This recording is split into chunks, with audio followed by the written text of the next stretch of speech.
Hello, folks. Here we are, another Saturday Night Live, Halloween party bash.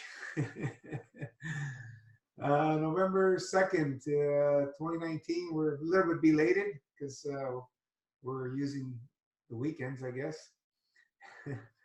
So we have some beautiful souls here.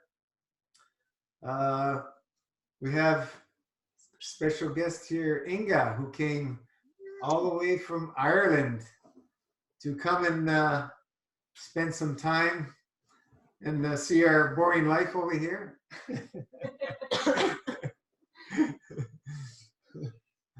So Inga, what do you think? No, I'm grand. No, it's nice. It's nice to come and see them. Can you hear me? Okay. Yeah. Yeah. No, it's great. All is well. Did you give them a talk today? Oh yeah. give them a hard time? That's the only thing. Did you give them a bit of, didn't make it easy for them, you know what I mean? Yeah, I'm sure they am. Yeah. No, she made it very easy for us. You should play some tricks on them. Being Halloween, you could play a few tricks on, get away with it, Inga. We should have come up with some ideas. Yeah. Yesterday, I did 2-day dry fast, and then we decided bring Inga to a restaurant over here where we had our wedding with a friend of mine. He's chef extraordinaire, raw food is able to do all that stuff. Anyway, so I figured, let's see if my mother wants to come along, and brought her. My 2 kids came along. Nice. And we went to the restaurant. So what did you have, Inga? Soup and zucchini noodles. Yeah. Butternut squash soup and spiralized zucchini.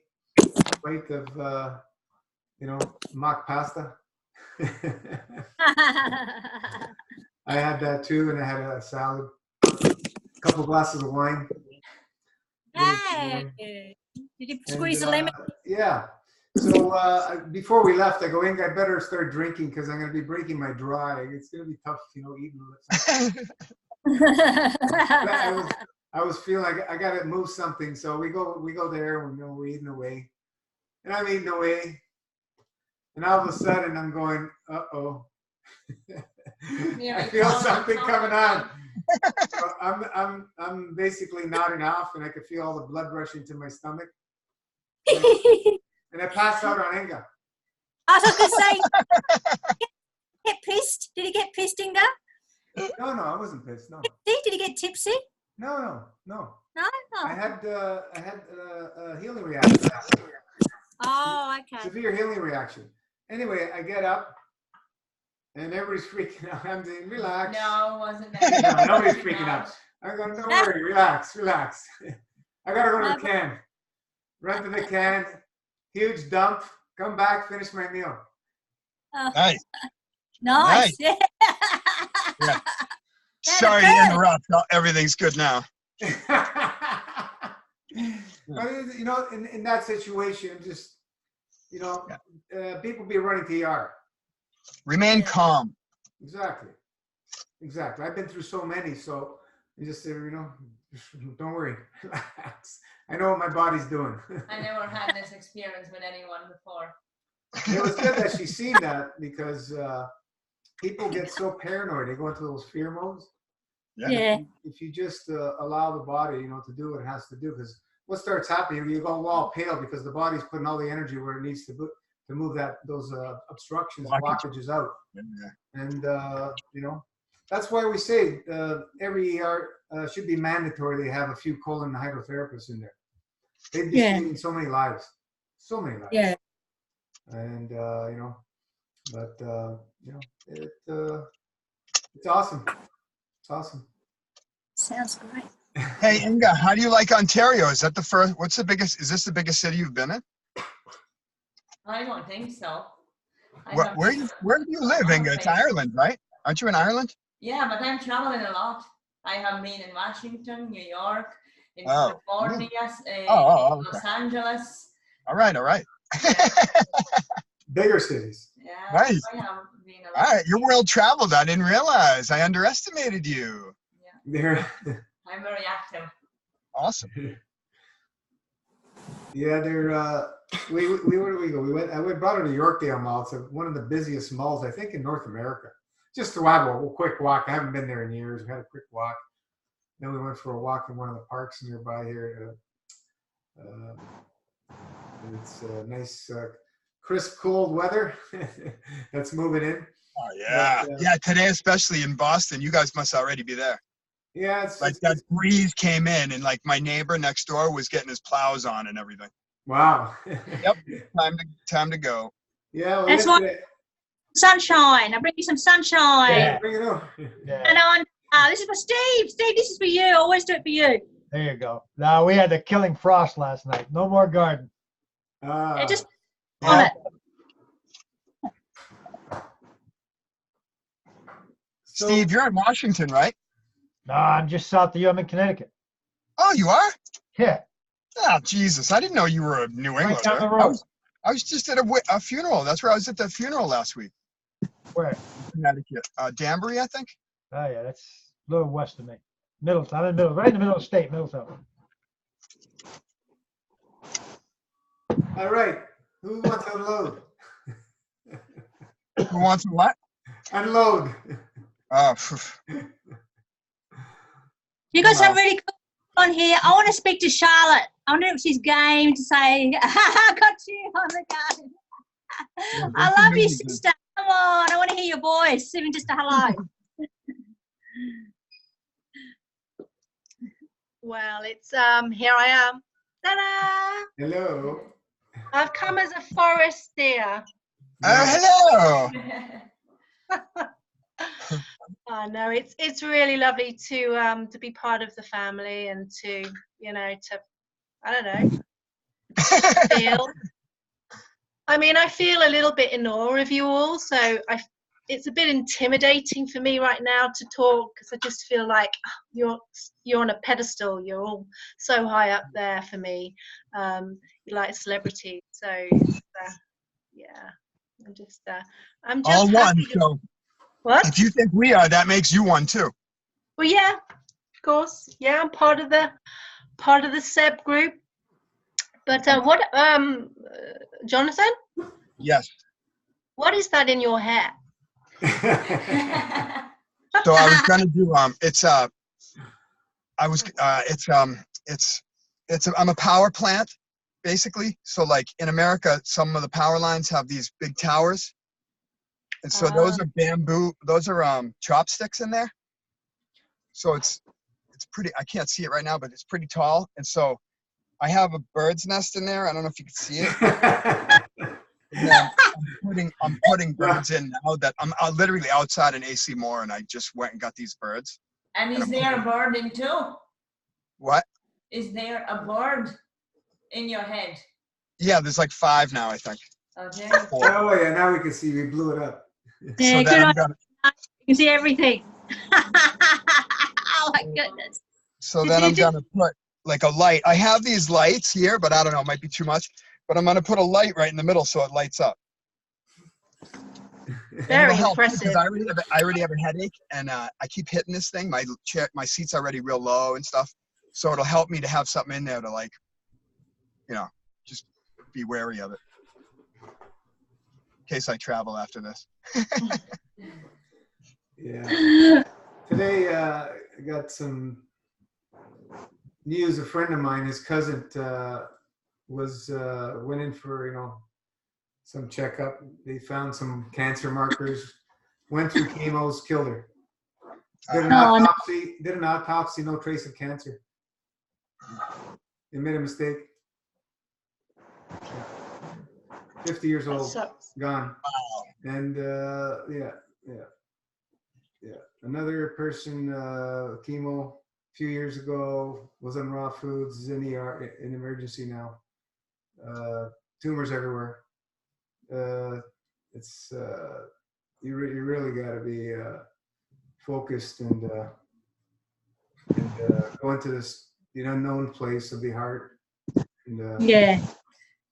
be really focused to what you got to do, and just That's right. let everything go from whatever you did in the past, Yeah. because it's sad, but this is the world we live in. Yeah, it's the environment, you know, isn't it? The environment, or the, you know, makes it very conducive to fall into what other people want you to do in that situation. It's Yeah. very, very tough. Hey. Yeah.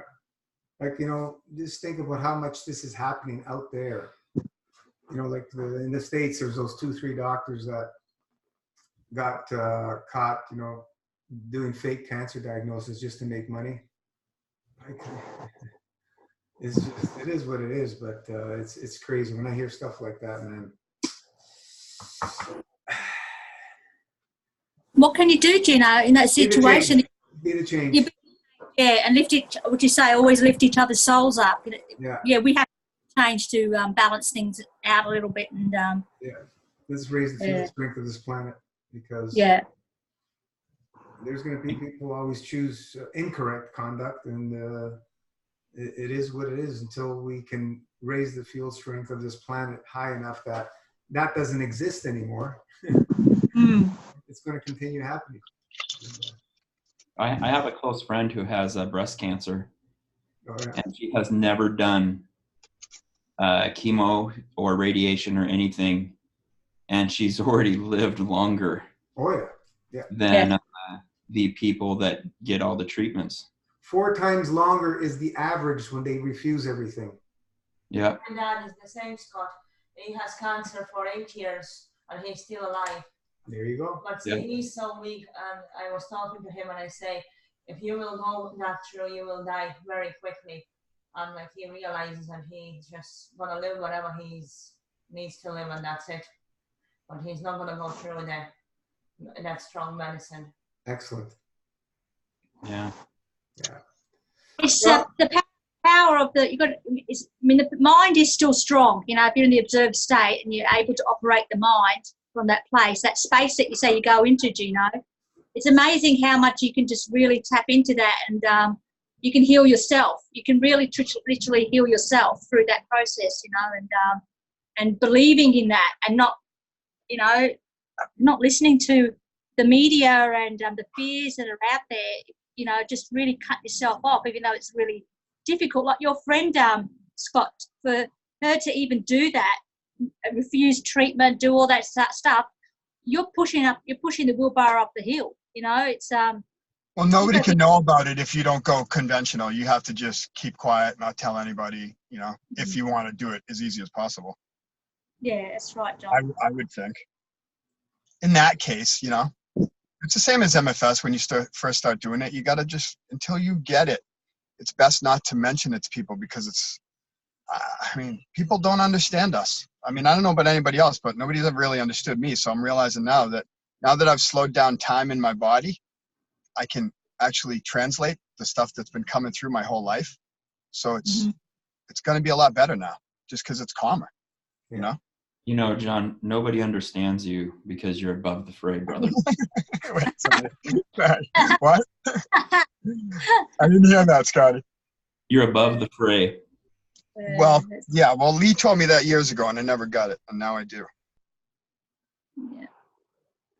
You know, he meant it in a business sense, but if we do it with everything, it's a lot easier to do it. You know, you're still grounded. I'm always going to be John. I'm not going to. Somebody asked me if I was going to be a shaman the other day, and I said no. I'm going to be John. You know, but you know, I want to keep pushing. I don't want to plateau. I want to keep going and going and going. You know. Cool. I don't mind sharing my childhood imagination if you want me to start the party hard. Bring it on. Yes. I'll bring it on. I always bring it. Always bring it for us. Cosmic. Okay, I can have some wine. yeah, okay, here we go. You ready for me, guys, or not? I'll bring some juice into it as well. Bring some good juice. Anyway, so I put it there about dancing, because if anybody kind of knew me right at the beginning of this journey, my 80 kilos of bloated inflammation, and I couldn't probably even dance for about a minute, really. You know, I couldn't even do that. So when I was a child, I'll remember, that's all I ever did. Most children do the same thing. You put a bit of music on, you embody the music, and you go into that space of just bliss of dancing to anything, any type of music. And all through my life, I've always danced. And I wish in some ways I did practice some professional dancing. It would have been great. Maybe I still can. Age is no limit. But I've danced all my life, like all through being young. Indian dancing. I was going to put some Bhangra music on as well because I love my cultural dancing too. And if ever, anytime there was any parties on, guess who was the first person up dancing? It was always me. And even to Indian folk music and all that sort of stuff, I used to get right into it as a child. And yeah, no, I've loved it. Everything, all types of music, can be anything: jazz, opera, old time music, up to date music, rap, any type of boogie. I love disco, so all that sort of stuff. You put it on, I'll be on. So if you want to bring someone to start a party at a dance part at your party, you can bring me. You know what I mean? That's who you bring. And yeah, so that's pretty. I'm fun. Actually, I'm a lot of fun. So. But when I got caught up in the corporate world and I got channeled into that area where you're suppressed, your dreams and your childhood dreams and your imagination really gets suppressed down, and you get caught really dense down into a world which is you don't resonate with, and you try and find yourself in those little moments to bring up that little kid in you and that little bit of fun in you, and it's always a challenge, right? So going on that journey, I didn't dance much at all, to tell you the truth. I couldn't. The body ached too much and was in too much pain, and I disconnected a lot from my divine. I found that disconnection starting to happen, but for some reason we all have this little bit of flame that's in us. It's like this little light that we all have in us, no matter what we're going through or where we're at, that flame or that essence in you, that childlike essence in you, is still alive in there. And it will fight. The child will fight. And that's what I found going through my journey, where no matter what I went through in my life or whatever events that you go through or any crossroads that you go through, that little flame is always there going, I'm fighting for you, and you just tap into that. I'm fighting for you. And at the point of just before coming to, maybe a little 3 or 4 years before MFS, it's when I cried so hard. I cried so hard to bring that flame higher, really, really higher. So you go through the process of letting go all the baggage and everything else to bring that child out in you. So last year, if you know me, at 80 kilos, that past person couldn't dance at all, High, what did she have? She had high chronic anemia, iron like freaking like normal is 25. I had it under 2. I was supposed to have blood transfusions all the time. The body would just not move. It was just too inflamed. You just couldn't do it. And puffed out, nothing. I tried to dance sometimes, but just couldn't do it, and I cried too because I couldn't do it. I just could not move my body the way I wanted to. So eliminating, I didn't know. I just went on the journey of MFS. I just trusted in the soul. It's all I did. I cried out for the divine, and divine says, let me take over. The divine took over. And 1 year, or even less than a year, really, pretty much the 108, the 108. So I got moving, and one of the best things, I think I did a dance video for MFS. That was probably one of the most liberating feelings that I did, with George Harrison coming through with the Sweet Soul. That was probably one of the most liberating feelings I think I've ever had in a very, very, very long time. So that made me cry big time for joy. And I haven't stopped dancing since I've been able to move my body. I probably dance every day to something or whatever, and just really be grateful in order to move the physical form, because I know what it's like not to move the physical form. And when you're able to do that every single, day that you wake up, I'm just so grateful to move my body. That's why I love dancing so much. You know, I can't believe no sore knees, no sore ankles. I used to have sore knees, you know, sore hips, Hey, sore Ren. everything. You know what I mean? Like, this is the best part. It's only, what, 3 months it took me to do that. It was nothing to do a full MFS for 108. Just so you can move your freaking body. It's feel bloody awesome. Isn't it? And just, you know, it's just amazing. Look how much the transformation is huge, Gino, when you do things like this. And when you trust in the autopilot of the soul, get rid of the mind shit. Don't freaking worry about the mind and the program mind. Just park it outside and just come on into this space of just pure field strength and get into the plasma fields and just start operating from that area. Just, you don't have to understand it. I never understood anything, Gino. So that's what I'm about. I want to show you what I look like. I've got heels on. I've got my boogie on. I could never, never do this, right?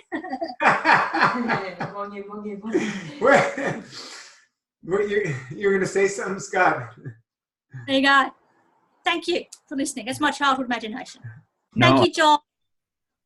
I was What? just going to say to Ranjit, you are the essence of freedom. Oh, And I mean that in the most deepest spiritual ways. How long ago was it when you basically couldn't move the body anymore? you know that photo of me when I was in the black dress? I think I put up. Mhm. I was barely able to. I couldn't bend over. It was really difficult to bend over. That's really hard, you know. That really hurts. Approximately what year was that? It was definitely in 2000 and that photo was taken, I think, late 2017, early 2018, around there. The time where your health was in real rough shape. Yeah, and I ignored it too. I didn't go to the doctors. I didn't do any of that stuff. I just wanted to find my Good own thing. solution. Yeah. Because they would in hospital and they would have done blood transfusions and they would have done all sorts of things. So the other thing too, you know, even though I kept got the doctors freaking, because I don't like needles. Apparently I have needle phobia. They told me, so which is really good.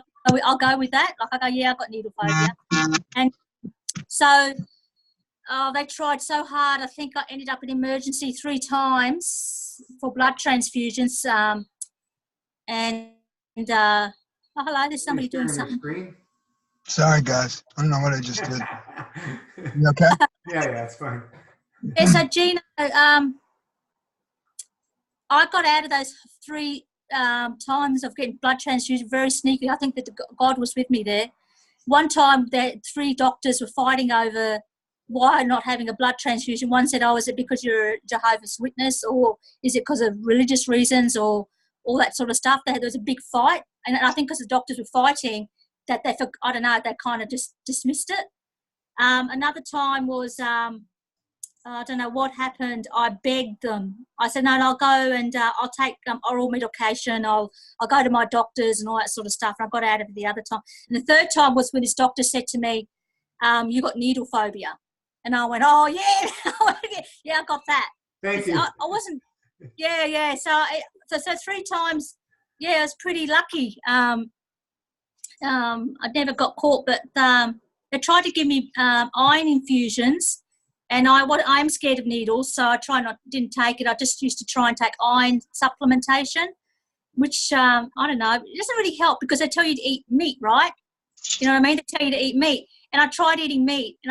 But what happens with me is, what happens with everybody, as soon as you eat a very dense matter food, it makes it worse because all your blood rushes to your stomach, right? And you can't even move.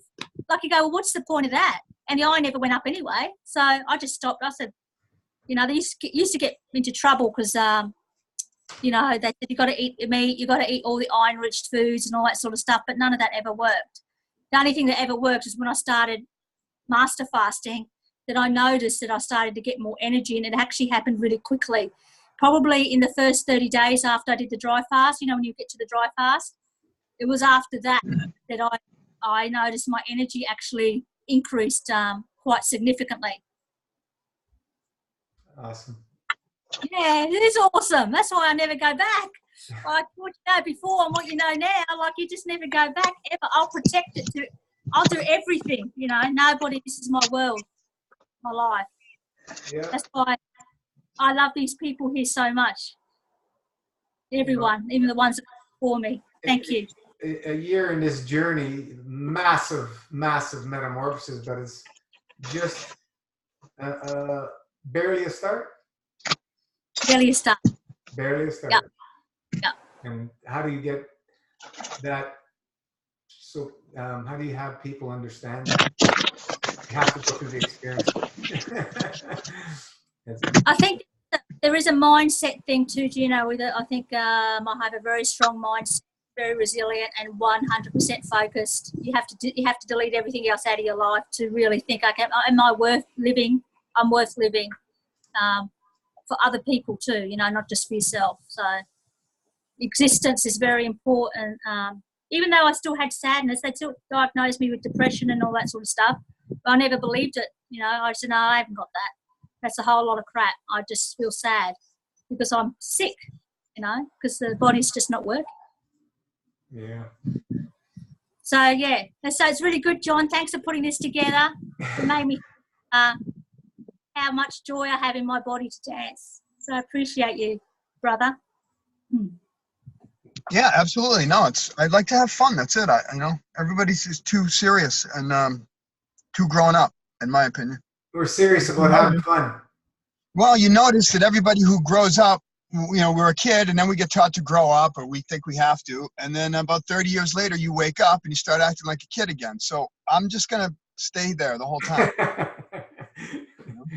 And I can be as mature as the rest of them and do as serious as you want, but I'd rather have fun living this life than Exactly. the opposite. Same as me, John. Is that your grandson, Angelica? My grandson? Oh, Angelica. I brought a couple of guests to the party, my daughter and my grandson. They wanted to join us. Awesome. John, Yeah, Jeanette, what's up? does your tower light up? Where's everybody? Does your tower light up, she said? Oh, hey! I love you, Reggie. Thank you so much for your share. I love you. I love you too. Look how many people are here. Oh, Anthony, Margaret, Anthony, Lisa. Anthony, do you have an Aussie accent tonight? Janet, Are you Steve Irwin? Ant? Judith, Melinda, Diane, David, Sarah, Sheila, Sorry, John, I didn't mean to Shanna. How are you, mate? Charlotte, huh? Oh, hello, mate. There you are, mate. Cheeky. Hi, Rana. Hey, where is she? Hey, Ranji. Oh, wow. Love you, brother. Love you. Big hugs. Oh, my God. We both got a hat Nice on. to see everybody. Who wants to? Look at Jeanette. Look at Jeanette. light up your tower. Light up your tower, John. What about it? Light it up. Oh, with the ball. All right. Hold on. The ball rolls out. The ball rolls out. I need like a red LED for the planes. So the planes don't hit it. You know what I mean? But, yeah, we'll see. Hold on, John. What's your costume? Well, I wanted to do, I basically wanted to be a lightning in a body. So I wanted to blow it out, all of it. Like I brought all these chopsticks to this hairstylist house and we were gonna, but she didn't really, it didn't translate. So it ended up, I wanted 3 6s or 9s, you know, so she ended up having, there were 3 points and then we kind of put it together and now it's like power lines. I don't know if you can see it. Nice. I'm a power plant and there's birds in there. Awesome. You know, so I'm actually outside in AC Moore right now. Like I just bought the birds. It's been a rough Lucky day. you have that long hair, hey? Yeah. Look at you, Goddess Jeanette. Tell us about your story. Snow White. And it's not the big, huge dress. It's just like a little one, which is way better than a giant princess gown. I saw we had a unicorn too in the group, and I think, yes, and you have a son, and he's so cute. Can you bring him back?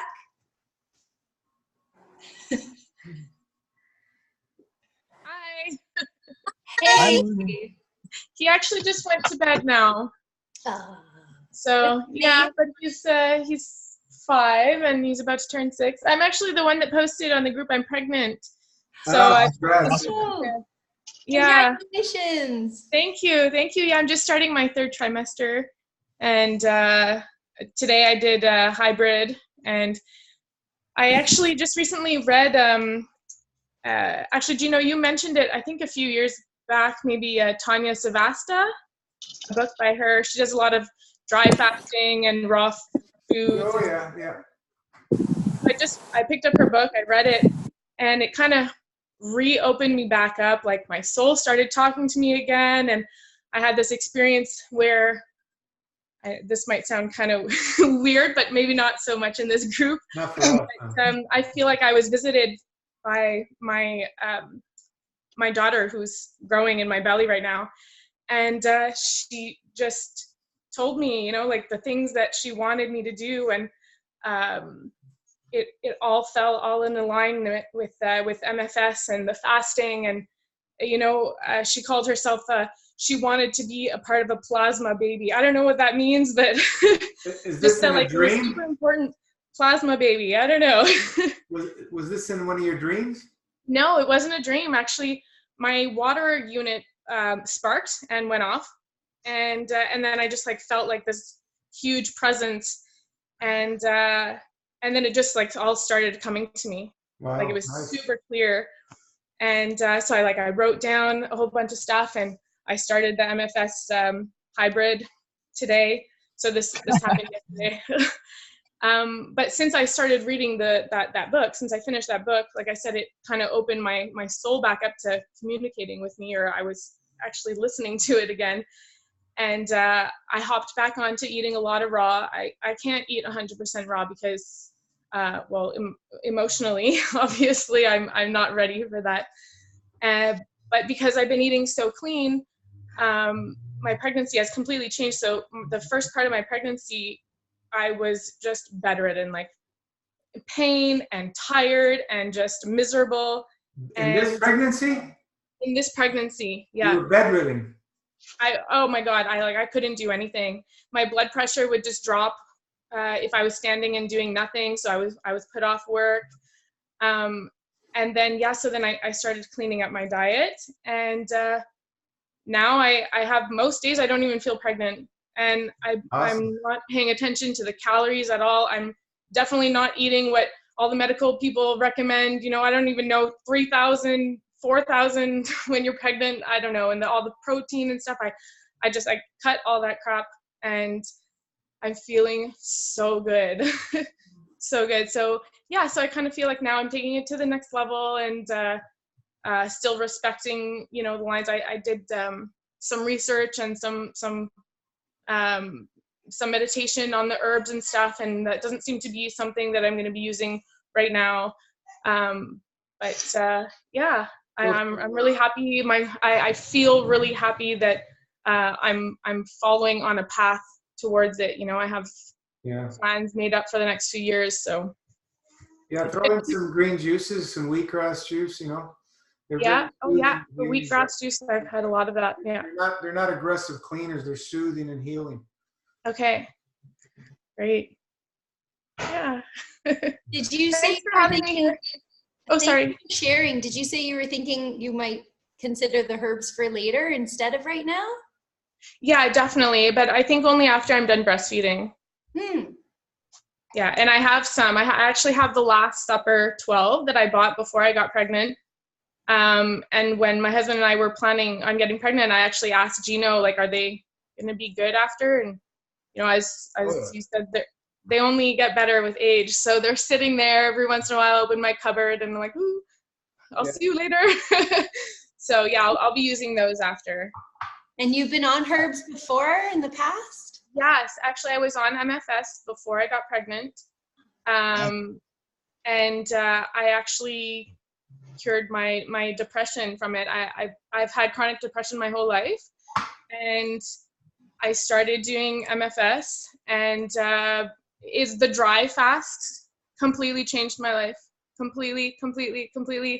I felt joy for the first time, and you know, it was a work in progress. I did it for probably about 6 months. The longest MFS I did full was 9 days, but I always did, like, I did hybrid.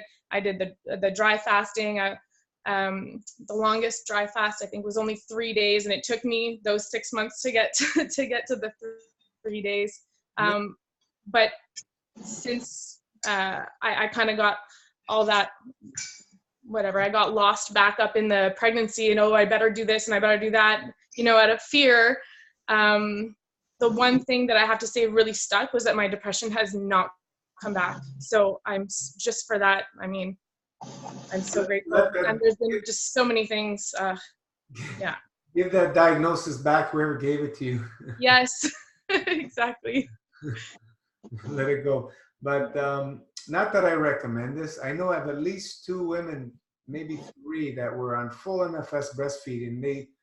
They all said how much milk they were producing like crazy. Oh, really? See, I was wondering, I'm going to experiment a little bit to see how it goes with that. Well, you gotta, once you understand, like, not that I recommend it, but I'm just sharing that. Yeah. Once you gain the new understanding, the fear will be dropped. Mm-hmm. Perfect. Yeah, I know a lot of pregnant women using herbs, so I was just curious what you were feeling about that. And also, have you thought about maybe just the kidney tea?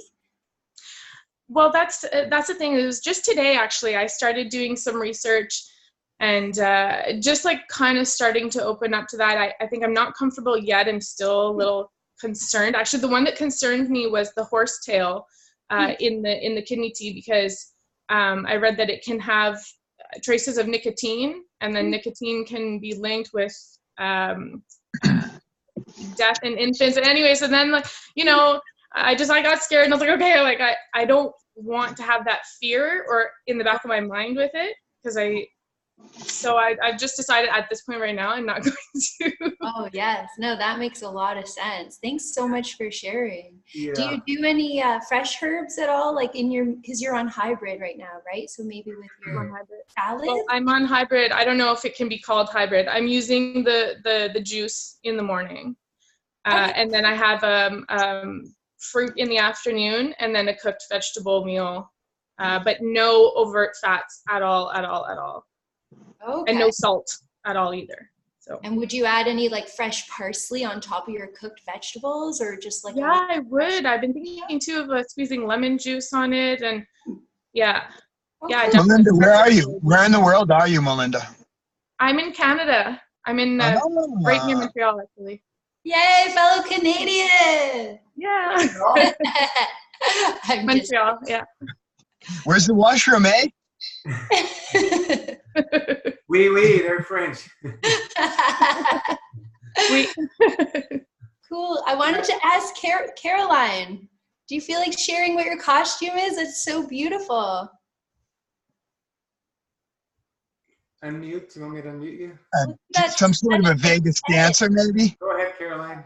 No, not a Vegas dancer. That would be funny though. A few years ago, hi everyone, by the way. Hi. Hi, beautiful.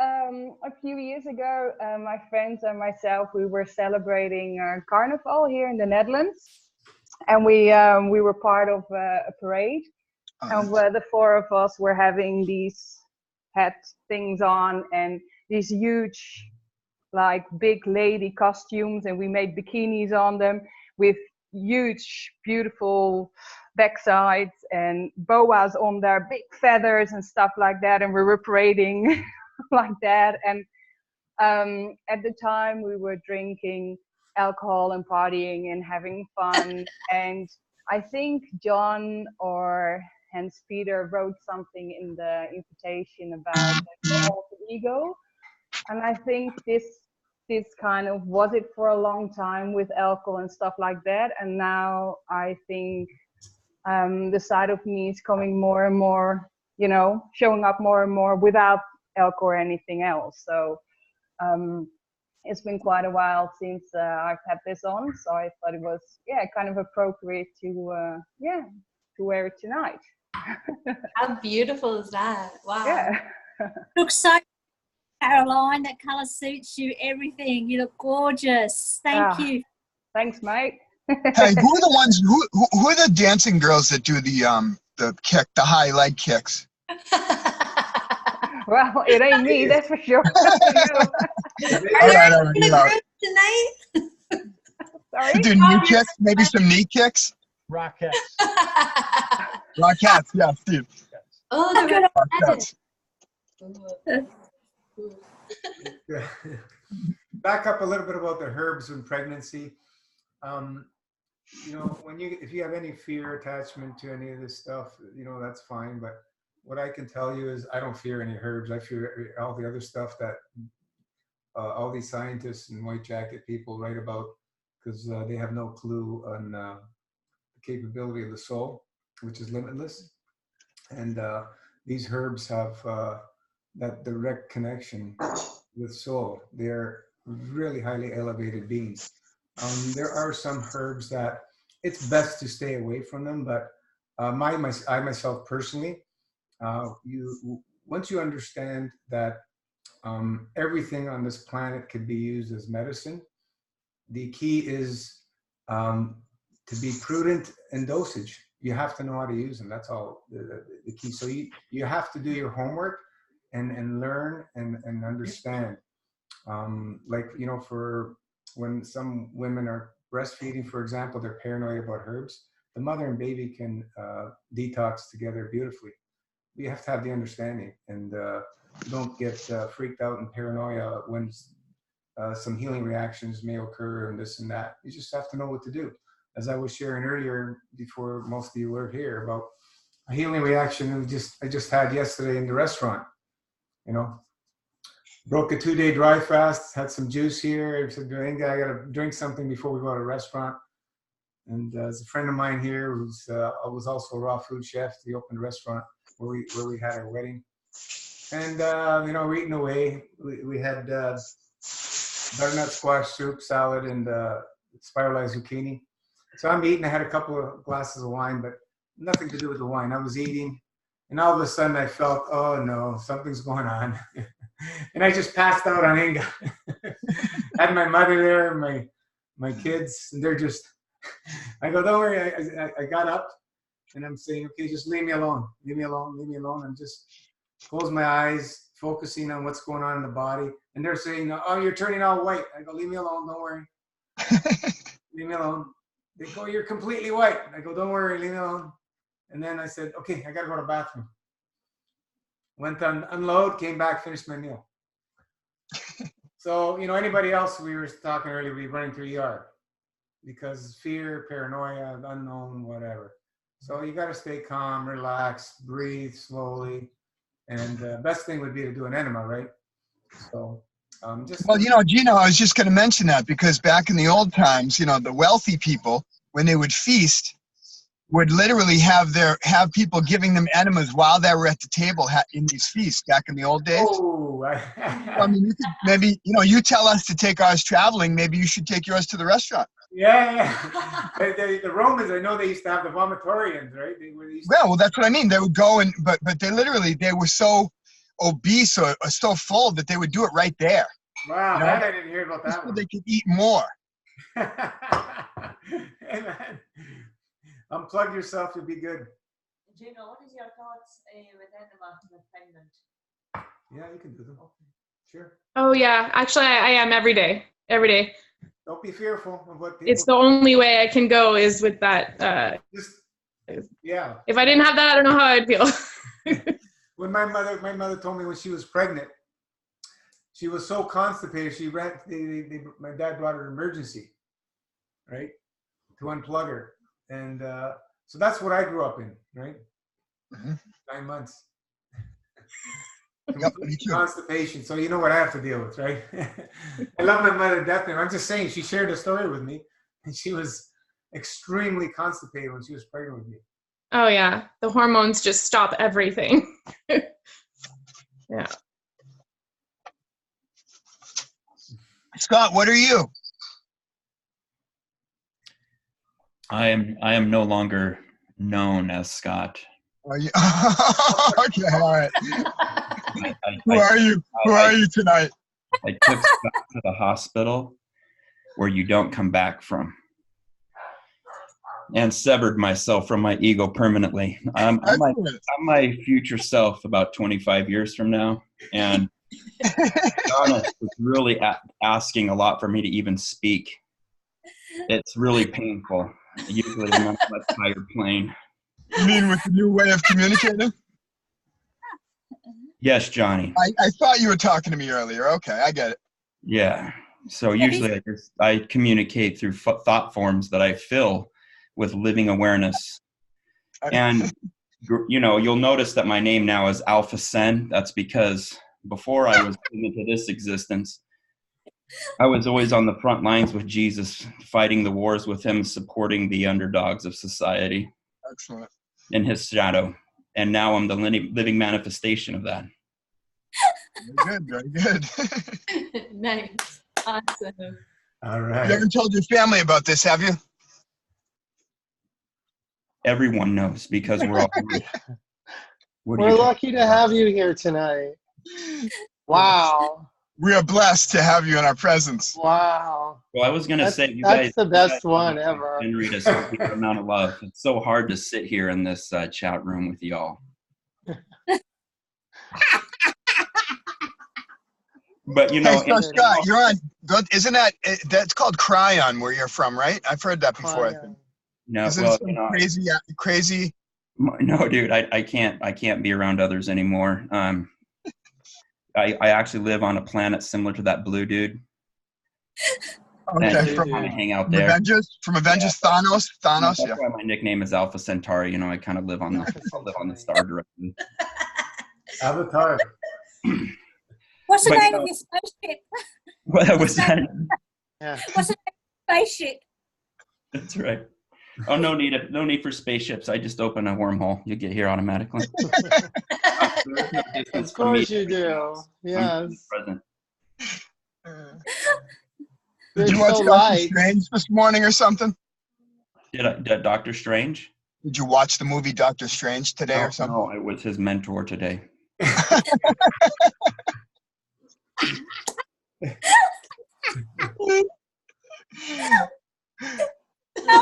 You know what, Gino, though, seriously, there's a couple things I wanted to say. One in response to a post I made a while ago on Facebook, and more importantly, a few weeks ago, you know, I kind of made this remark about how Master Fast, you know, kind of created this void inside of me and this, that, and the other. And honestly, I just want to call bullshit on my own self on that one.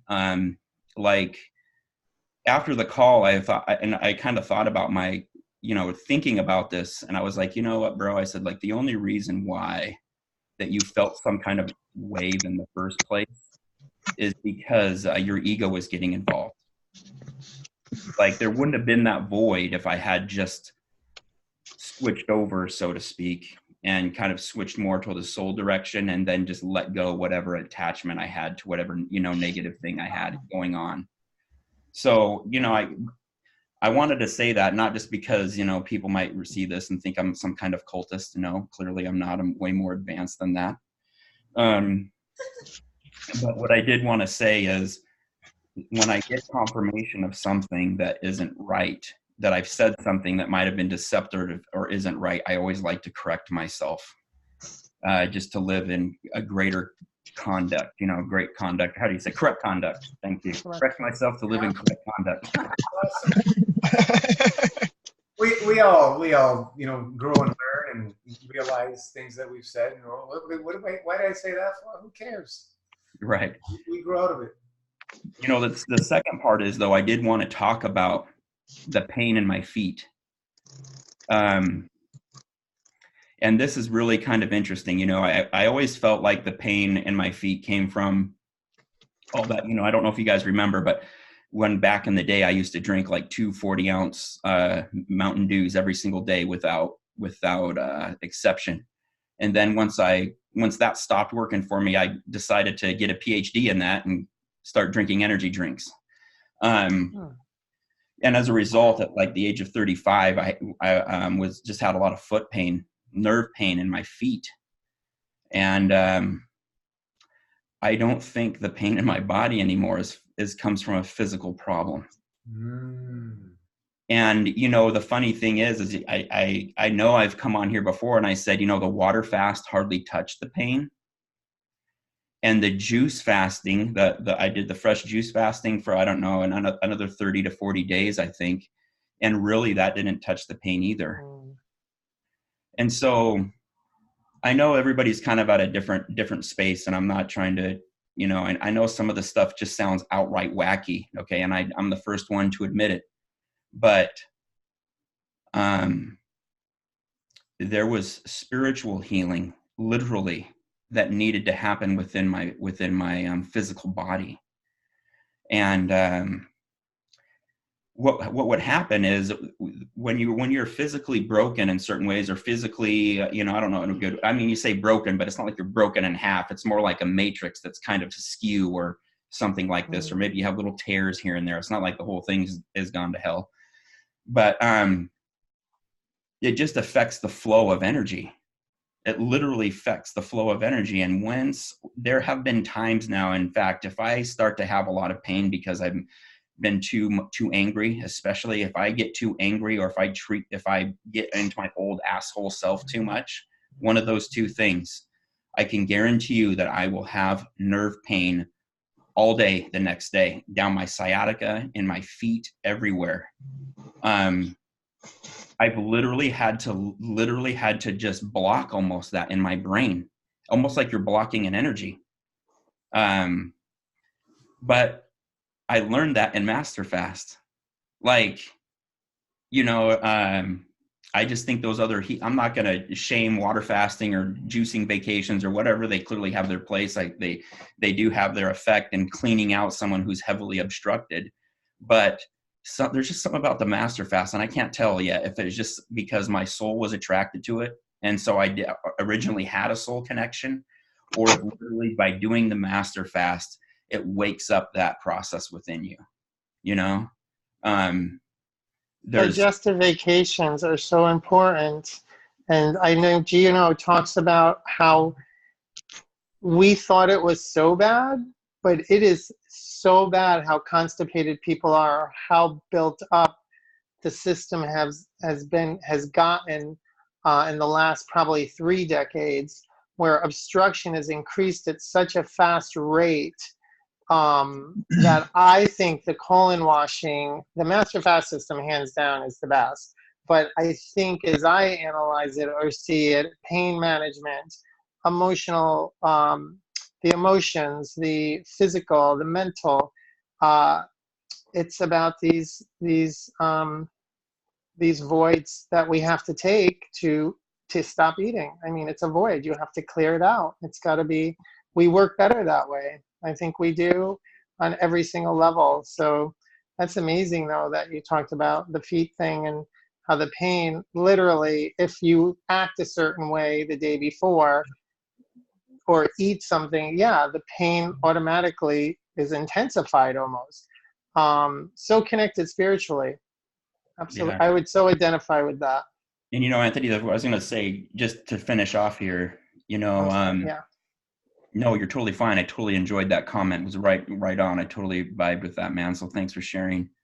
What I was going to say is, you know, a lot of people know that I was raised in the Mormon church. You know, I left the church in my mid 30s, and I left it angry and hurt and spiritually wounded. And I think anybody who's ever held a grudge or has just been angry with someone for a really long time, you know, something like that, you see how it kind of can seep into your body, you know. And literally one night, Gino, was one of my dry fasts. I I had a vision of myself, but it was more on the energetic plane. And it was like I could see it was like like a black root encompassing my body, and all these black tendrils just going out and literally impacting the energy fields around me, impacting other nodes, which I assumed were other people in this situation. And I just had this extremely dark feeling like, Scott, when you act egoically, this is where you're sending your energy. And man, it was like a huge ass wake up call. Like, it was really painful. I was kind of filled with fear, and I just knew right away. I knew right away that I had to resolve whatever negative feelings I had towards anyone. And ironically, you know what? The missionaries had talked to me. The missionaries from the church had talked to me just a couple days before that. And so I've had them come into my house. I'm not going to lie. I've had the missionaries into my house, and you know, I've never really knew quite where this was going to go. You know, like part of me was like, wow, maybe it's really time for me to get, you know, align myself with the church again and kind of align myself back with my family and this, that, and the other. It was a powerful pull. But what I realized is, more importantly than that, is I really need healing with the Christ consciousness. And I understand now my path. I don't think I'm going back to the Mormon church. In fact, I know I'm not, and it's nothing against them, but it's just for once in my life, I've received at least a confirmation for myself from a place of awareness instead of anger, that this is not the place for me to be. And I no longer have to hold on to this shit. Nice. Can I ask you, Totally. are you going by Alpha now? No. That would only be Tonight. You know, it's Tonight. Alpha then. But how appropriate. Because I have a question. I Alpha just know how to Sun. address you. Okay, no, that you can Alpha address me Sun. however you want. I can feel your energy, so we're connected already. Well, I remember you from years ago when I first came into the group with your story about the Mountain Dew. So thanks for refreshing my memory, because I had forgotten for a moment a little bit about your story. But I'm just wondering, like, when is the best that you feel, like, in your body? Like what is it that you do to make yourself feel like free from your body in terms of like the sciatica and like the pain in your feet? Well, okay, Jeanette, like, I'm going to be really honest with you, okay? This is a very tricky question for me, because you're asking me to enter into duality. And I'm not to get into that realm anymore, because I find the longer I think about something like this, it's so easy for me to attach myself to this, because that's just the way, as a human being, I'm a hot mess. I think about something, I want to give it life. Okay. No, but I feel seriously. you on that. I'm like that. But seriously, to answer your question, the reason why I said it's tricky is I feel my best when I'm doing dry fasts. Me too. Okay, but this is the problem. I'm a novice faster. Okay. And what I mean by that is every time and I've just had to come to accept this. This is part of my process and part of my journey. But right now where I'm at, if I feel however high feeling of positivity I get, so if I have a really positive time doing a 2-day dry fast, let's say, right, my body is just chill, my mind is chill, I'm spiritually aligned. A day or two later, physically, I'm going to feel like absolute shit. And now I can't really tell you why. But what I am learning to do, and I think if you ask anybody who's gone through this kind of journey, this happens a lot. But I'm stopping. It's a healing crisis. It's part of it's part of the healing crisis for the emotional, mental, physical as one. You have to understand, it's just that. It really is. If you put it there and you want to attach some kind of either spiritual or background condition, belief, then you're attaching to that. But it is right. MFS healing crisis. It used to say crisis, that kind of scratched it. It almost is like a crisis, but it's really an awakening. And that's how I redirected it for myself. When I first started MFS, we had healing crises, And then it was more healing to me. Well, It I was don't more think like, that was ever Gino. That was the other school of thought that just kind of yeah, I melded understand. with us, you know? Yeah, it seemed, yeah, John, exactly. It was kind of where I came in on Yeah, fasting. a lot of us did. A lot of us And did. I thought, this is like, wow, it's so much bigger than physical, that Right. my emotions of literally stopping sometimes and saying, that is definitely a person that I'm not happy with, because the next day is when you feel the pain.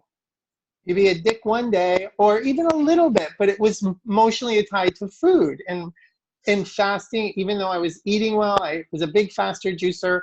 I've had experience. I got into herbs, tinctures, all of this stuff right at that time as well.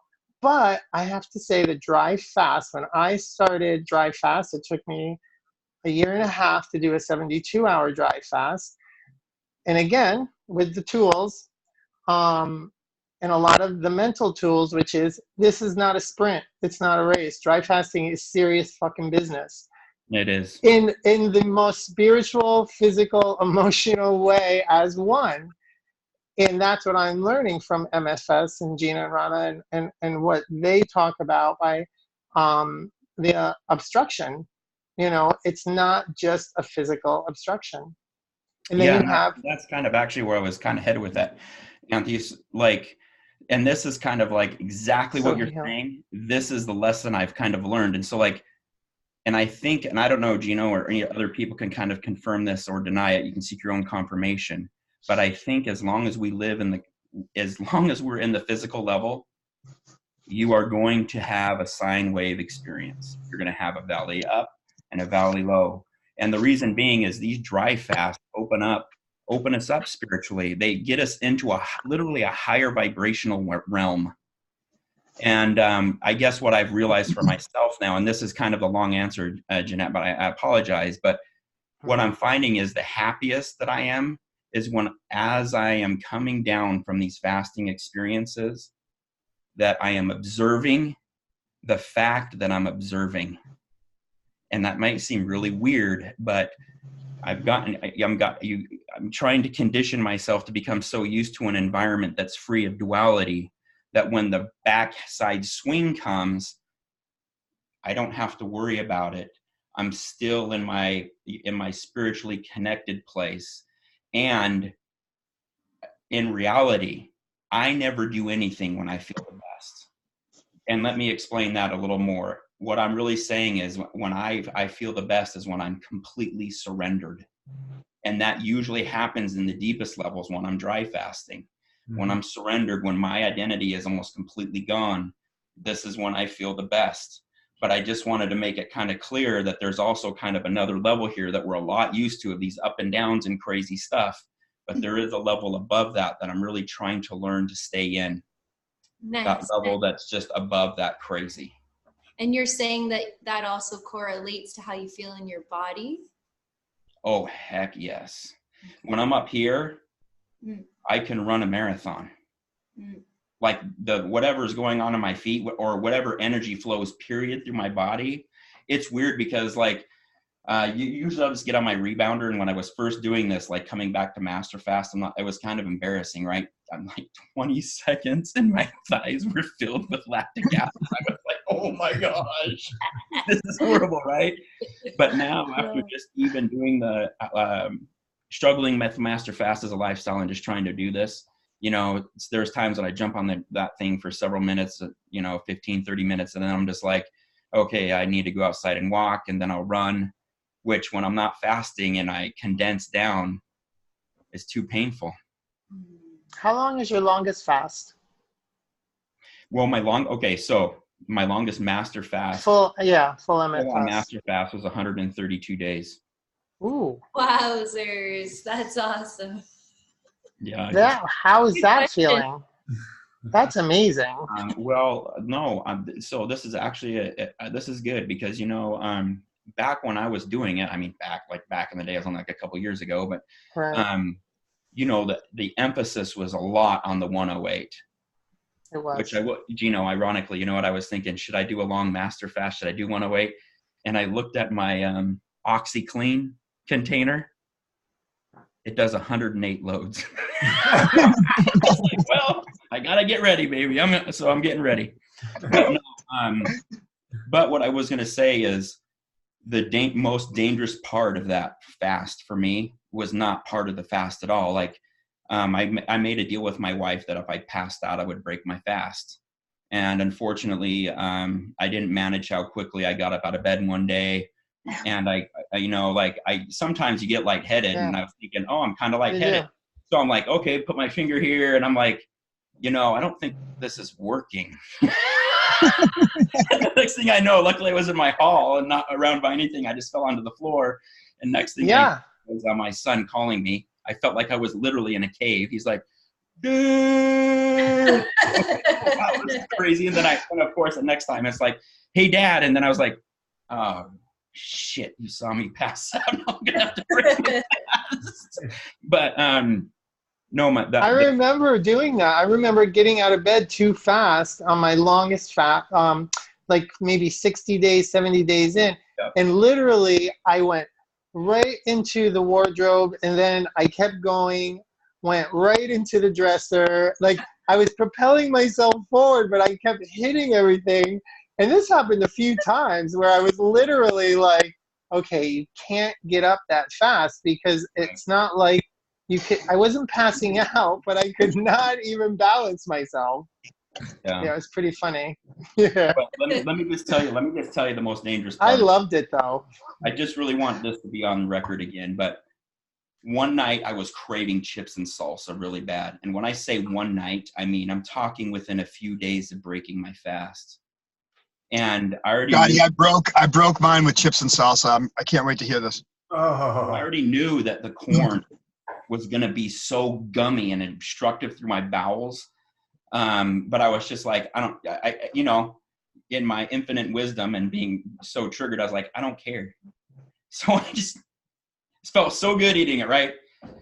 I woke up an hour later with a stomach pain in my stomach that I've never literally felt before. And I've dealt with things like acid reflux that didn't go away ever. But this pain was more severe than that. Wow. And so I went into the bathroom. I'm like, dude, I think I'm past the point where I can throw up. I think it's out of my stomach. And so just because I was in so much pain, I tried to throw up. This isn't the hot Doritos, is it? No. There was cayenne in the salsa. No, that's another story. So, anyways, I just started sweating profusely. I've never been in this much pain. And I was just like, oh, okay. If this doesn't stop in 45 minutes, I'm going to have to go to the ER, because like, seriously, I was in that much pain. And 45 minutes went by and the pain started going down instead of increasing. So I figured it was passing instead of just falling up. But I tell you, I had no problem fasting. It was breaking the fast. And so, this time around, that's kind of where I'm really working on it. I really feel pulled and drawn literally to the place where I'm on the master fast lifestyle all the time. And I know eventually I will break my addiction with food. I just know it, because I'm pulled at a different level than my mind with this. Well, you're not addicted to food. We're not even supposed to have it. So it's one of those conditioning things, again, which MFS helps with. It kind of helps you at your own pace. If you stick to the protocol and try and push yourself a little bit, you come up with this even no matter what level you're at on your plane.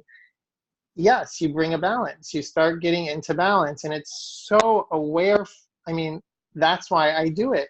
You become so aware of it happening that even when you break your fast and have these moments, you realize it's better to get right back into it. Keep your kitchen dedicated to doing it, and you will do it. That's, I think, one of the keys is really like you set up your whole lifestyle. As we all say, it's a lifestyle. And then you progress, and you do. And you realize that, no, we're not addicted to food. We're not even supposed to have dairy or flesh or any of that. We're just, fruit is really is the only thing I call food now. Everything else is edible, digestible matter. Hey, Aunt, don't forget the other. Hey, Aunt, don't forget. I just changed food. The definition of food isn't what it is for everybody else anymore. Right. We're just learning new food. Absolutely. Yeah, So in that way, I totally don't want to desensitize your experience by saying it's an addiction, but I kind of just threw that out there where I troubled and toyed with words like that. And again, through mostly MFS and sticking onto it, it's really like we are so programmed to have a reason or an experience or a scientific study or all of that stuff or a time frame. There is no, I mean, and the thing is, my progression, once I realize that, is my progression. It's where I am, but I am I live a fasting lifestyle now because I know, and my MFS is the protocol that I think is the key to really sticking to it is working. It's just working. Energy-wise, first of all, total new consciousness. I smell fantastic. Finally. I'm just kidding.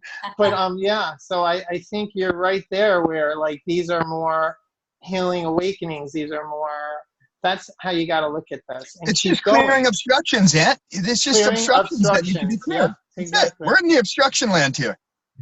Yeah, no, and I'm sorry, you guys. I took, as Alpha Sen, I apologize. I took us back a couple years when I was in pain, when I was in a lower egoic state. So there is actually something that my higher self would like to do with everyone on the call, just briefly, okay? One of the powers there, one of the blessings that I've received in this exalted state is the ability for anyone to tap into my heart chakra at any time. And when you do this, what's going to happen is it's kind of beginning eating like the dessert that the dude gives that gal in the Matrix, except for mine is a way better version. It interstitially releases an energy layer that acts in a way that will help you overcome your greatest challenges. And you will be automatically drawn to your higher self with the least amount of pain possible. Nectar of God, here we are. Here we are. Anybody who wants to tap in right now, it will happen for you. We are all one and tied together energetically. It doesn't matter. Yay! My heart's over here. That's all I got to say, folks. That's all, folks. Yeah. Thanks so much. Yes, thank you. Anthony, maybe you could share a little bit about how you got to this belief system that you're at now with just using fruits and fasting. Thanks. Well, it is again a progression. So I've noticed the herbs have a lot to do with it. And I got into the herbs heavily and just more studying them. I mean, it's not that I didn't have herbs in my life before, but being Italian, you had a lot of bitter herbs. You learned things like bitters, more savory, more this, that, and the other when it came to herbs, but they were always cooked mostly, and then some teas. But it just kind of clicked when MFS had all the herbs, and I thought, I was ready to I never did fasting with herbs, and I did most juice fasting. And then I started really being more vegan, or just saying no more animal, anything from produced from animals as far as food's concerned.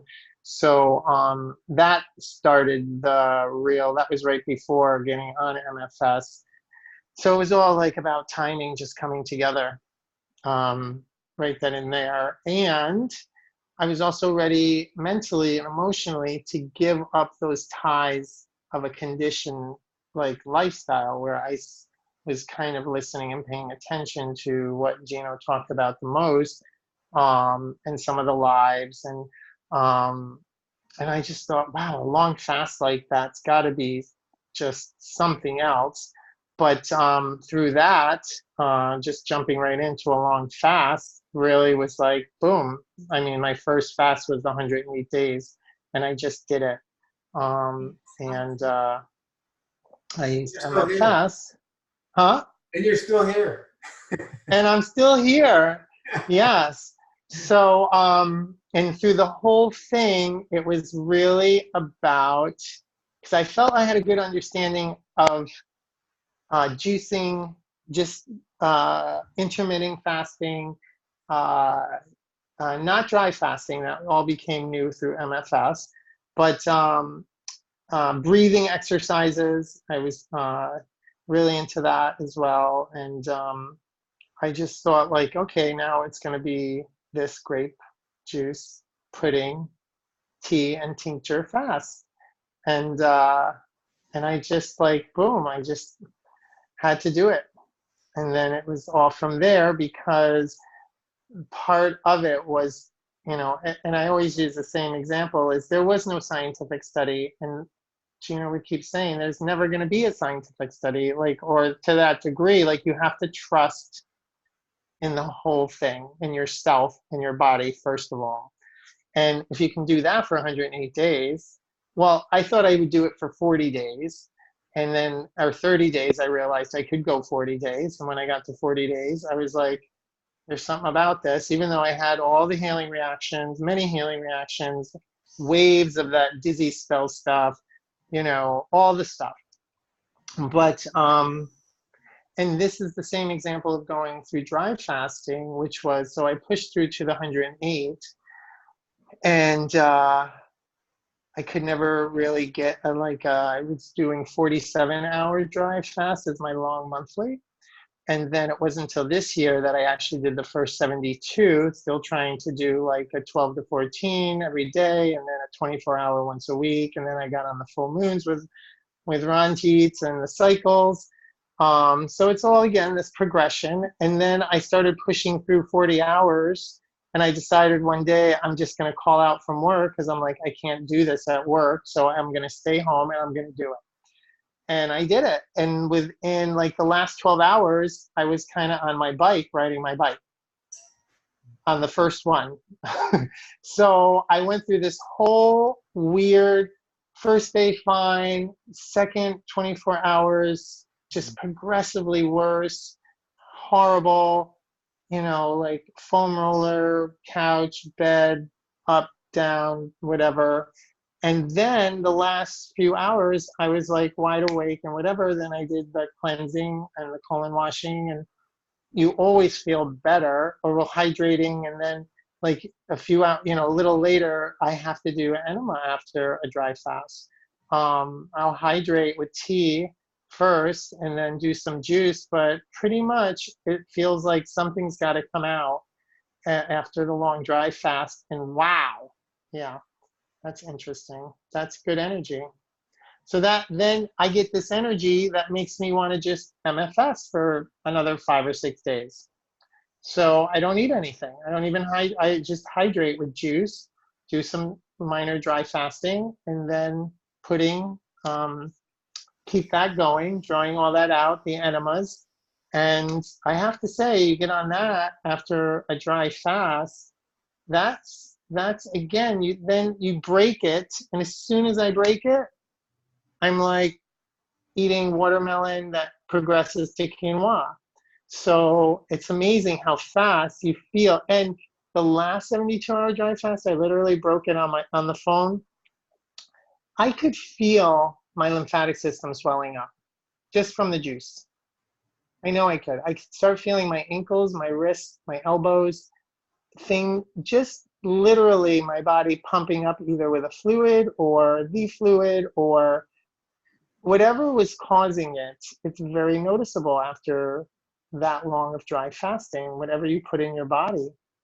It's very interesting. So I'm still progressing. That was after having, I missed that. You said you had some watermelon and then you progressed to something else, and I missed what. Oh, quinoa. Like whenever I break the fast, yeah, quinoa. Like I make a, so basically I usually break with melon or mango. juice, tea first, and then the whole thing. And then I either get on, like, I usually have a watermelon standing by, and I eat a whole watermelon the next day. But that is like, and maybe not the whole thing, but I'll just do a mono fruit day. But then I always start craving food.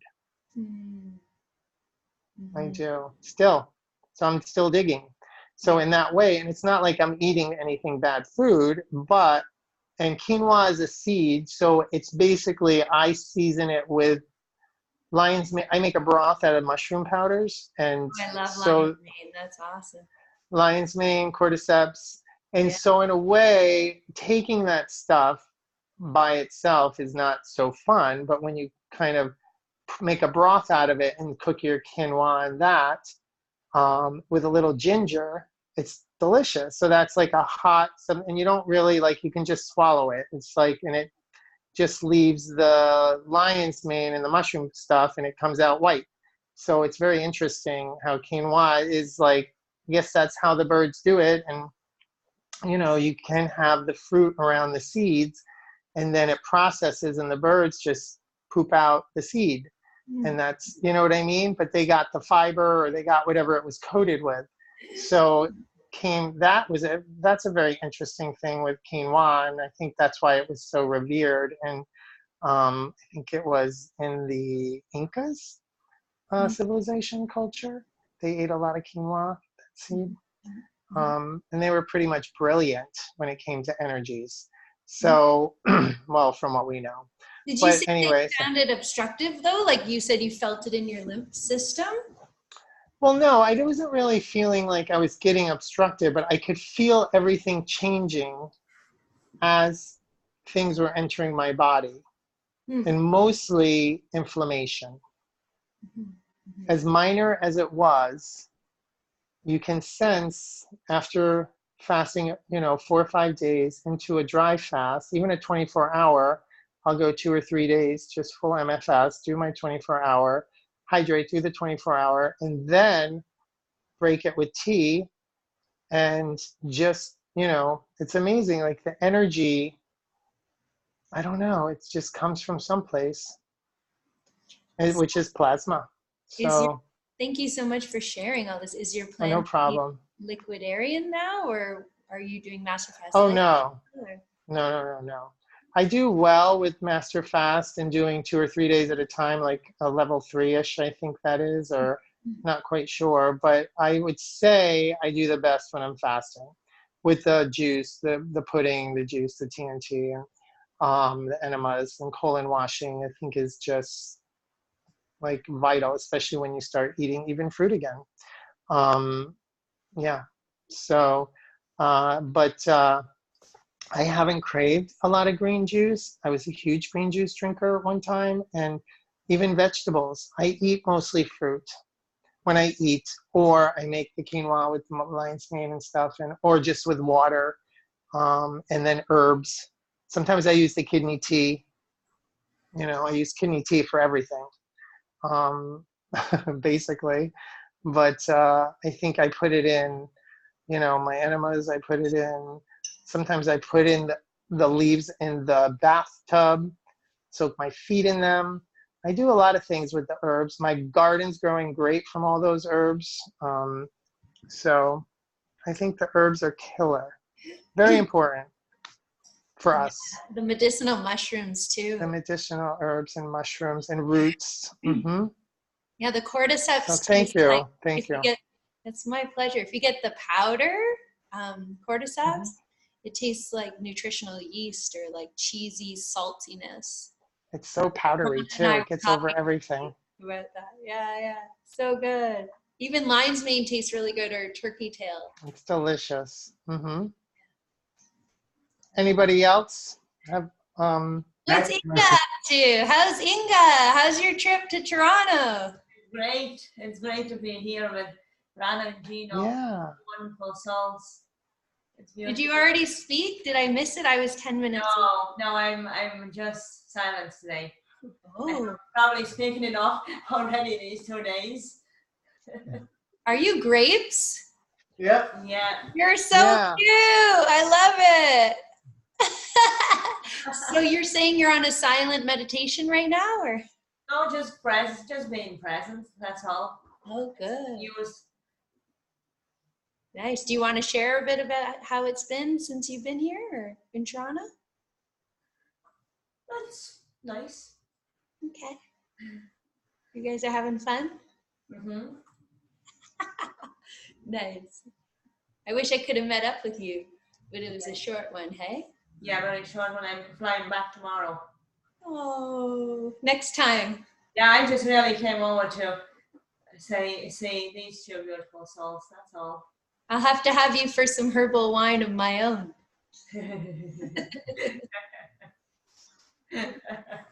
Yeah, you'd have to jump in tomorrow to meet her. What time do you leave? Tomorrow night. It's probably not going to work out. How far are you from Gina and Rana? We're about 45 minutes. Oh, you're not far at all. Just jump in the car. You're so cute. For me, I'm like, that's so far. Because I'm downtown, everything's so close, right? You know. Oh, well, I wish you a safe trip back. Thank you. Thank you. We'll see you when I'm back in Ireland. Yay, I look forward to it.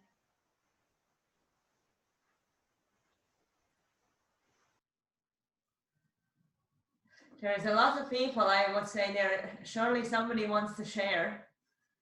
The biggest group I have seen probably so far. Yeah. Diane, hey Diane, my Go. you're beautiful. Can I hear your voice? Can I just hear your voice?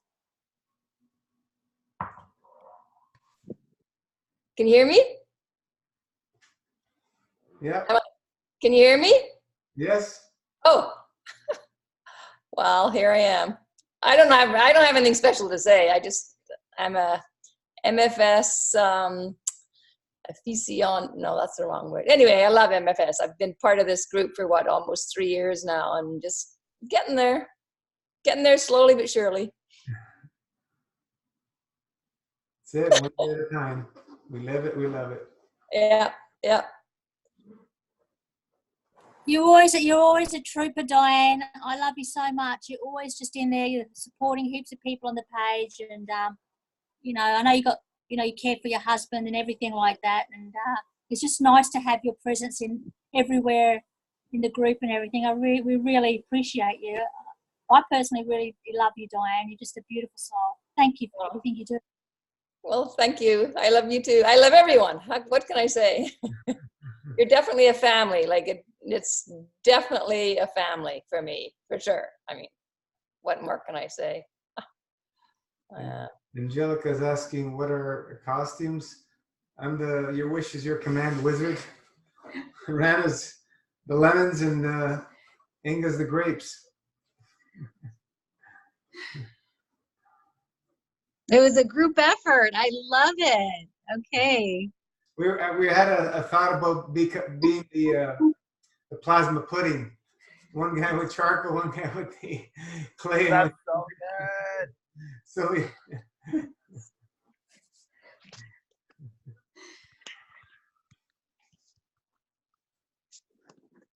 I see Margaret. Margaret is back. If she wants to share, it's really nice to see her back on the Zoom. Margaret, are you there?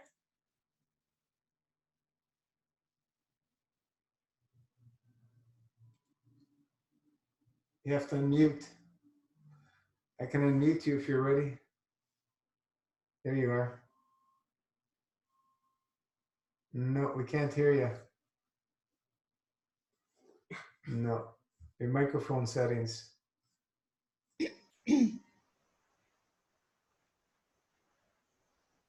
No, we can't hear you, Margaret.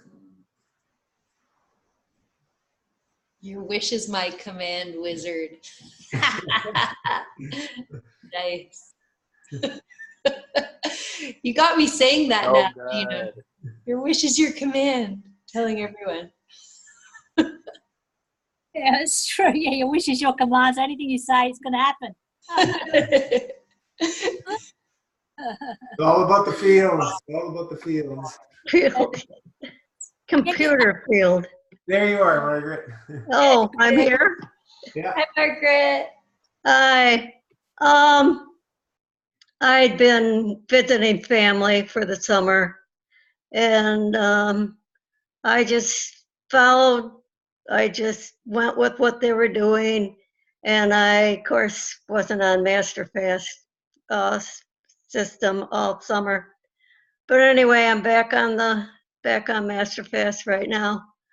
I was wondering about mushrooms. Are they an herb?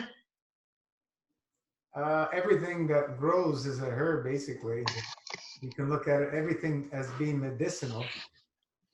Yeah, I can hardly hear you.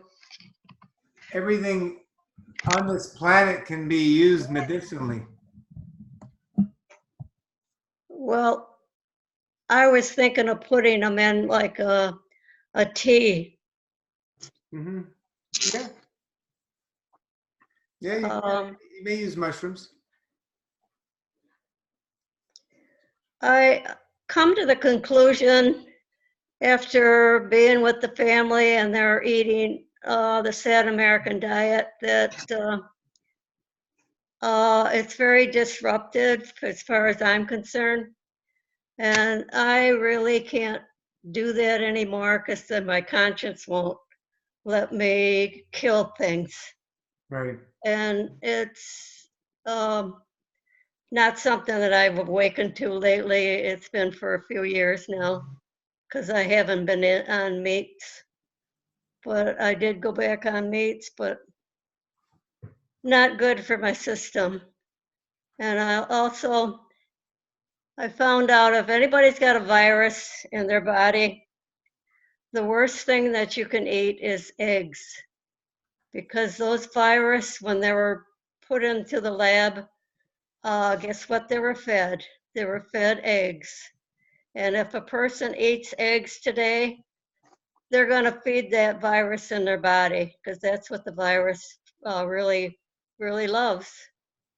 So I don't know if any of your family's eating eggs, but tell them to cut it out. Yeah, well, you can lead a horse to water. Yeah. I'm going on a cruise next month or this month, so. Where you going, Margaret? Where you going, Margaret? I am going to the Caribbean and Nice. Panama Canal, yeah, and Costa Rica, Nice. yeah, but I will stay not so-called vegan, but not vegan, because when you say you want on a vegan diet, the first thing they think of is noodles. They'll give you a plate of noodles. They don't know that vegetables and fruit are vegan. I don't know where these people are thinking, but yeah, it's hard to get vegetation, but I know I can pick up anything on a cruise. What cruise line are you going on, Margaret? Pardon me? What's the name of the cruise line?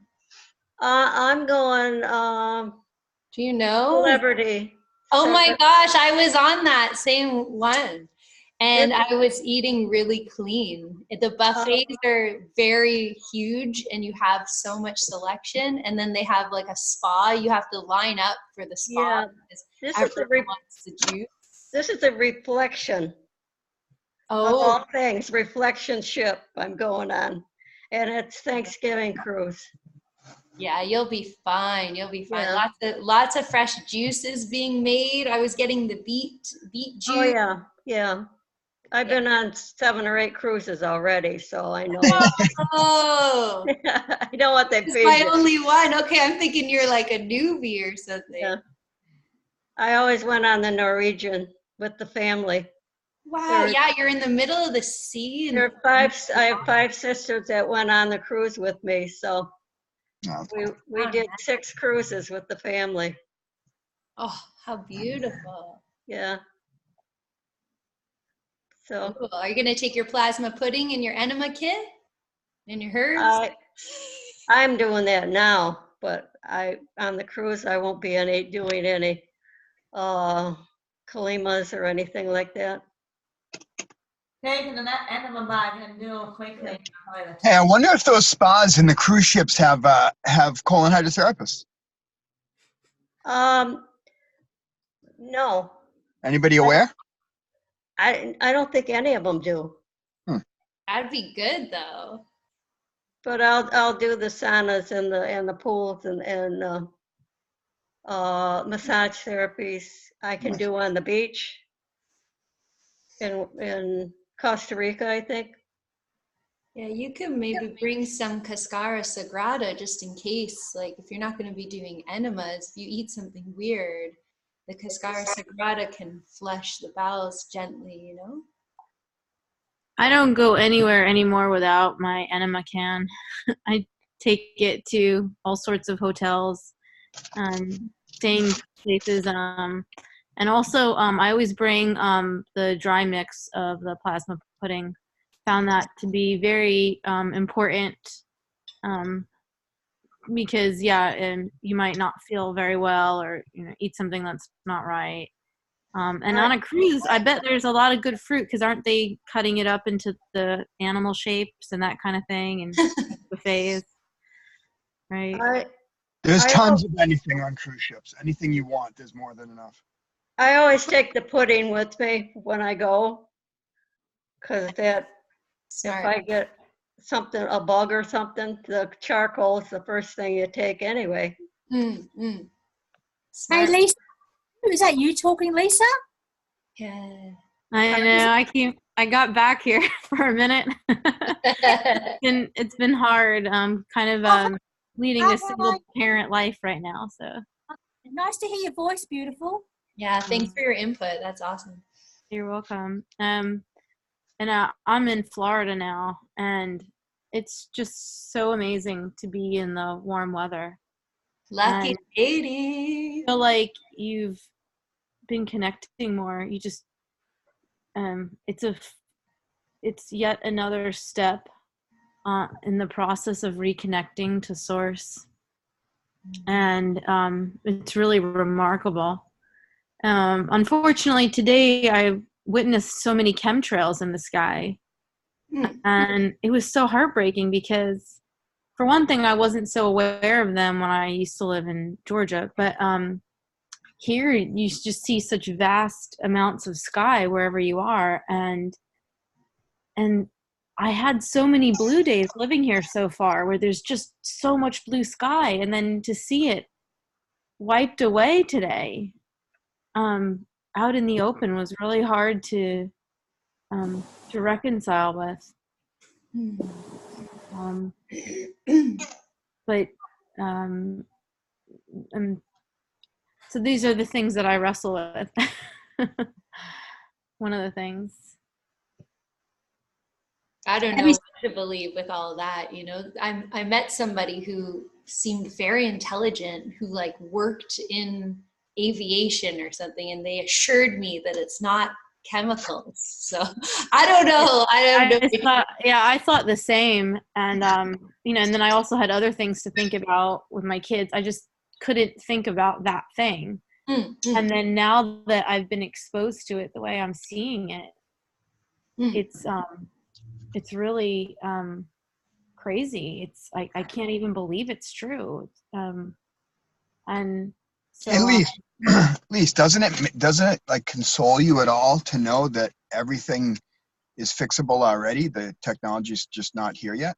So why even get lost in what's wrong now? Because we know it's fixable. It's just the world that we live in. And you know what I mean? Well, and it's interesting you say that because, I was thinking, I was asking myself, why am I so emotional about it today? And I was in the water while I was thinking about this. And I was thinking, well, I've heard that the water is so polluted. Why'd you mute her? Oh.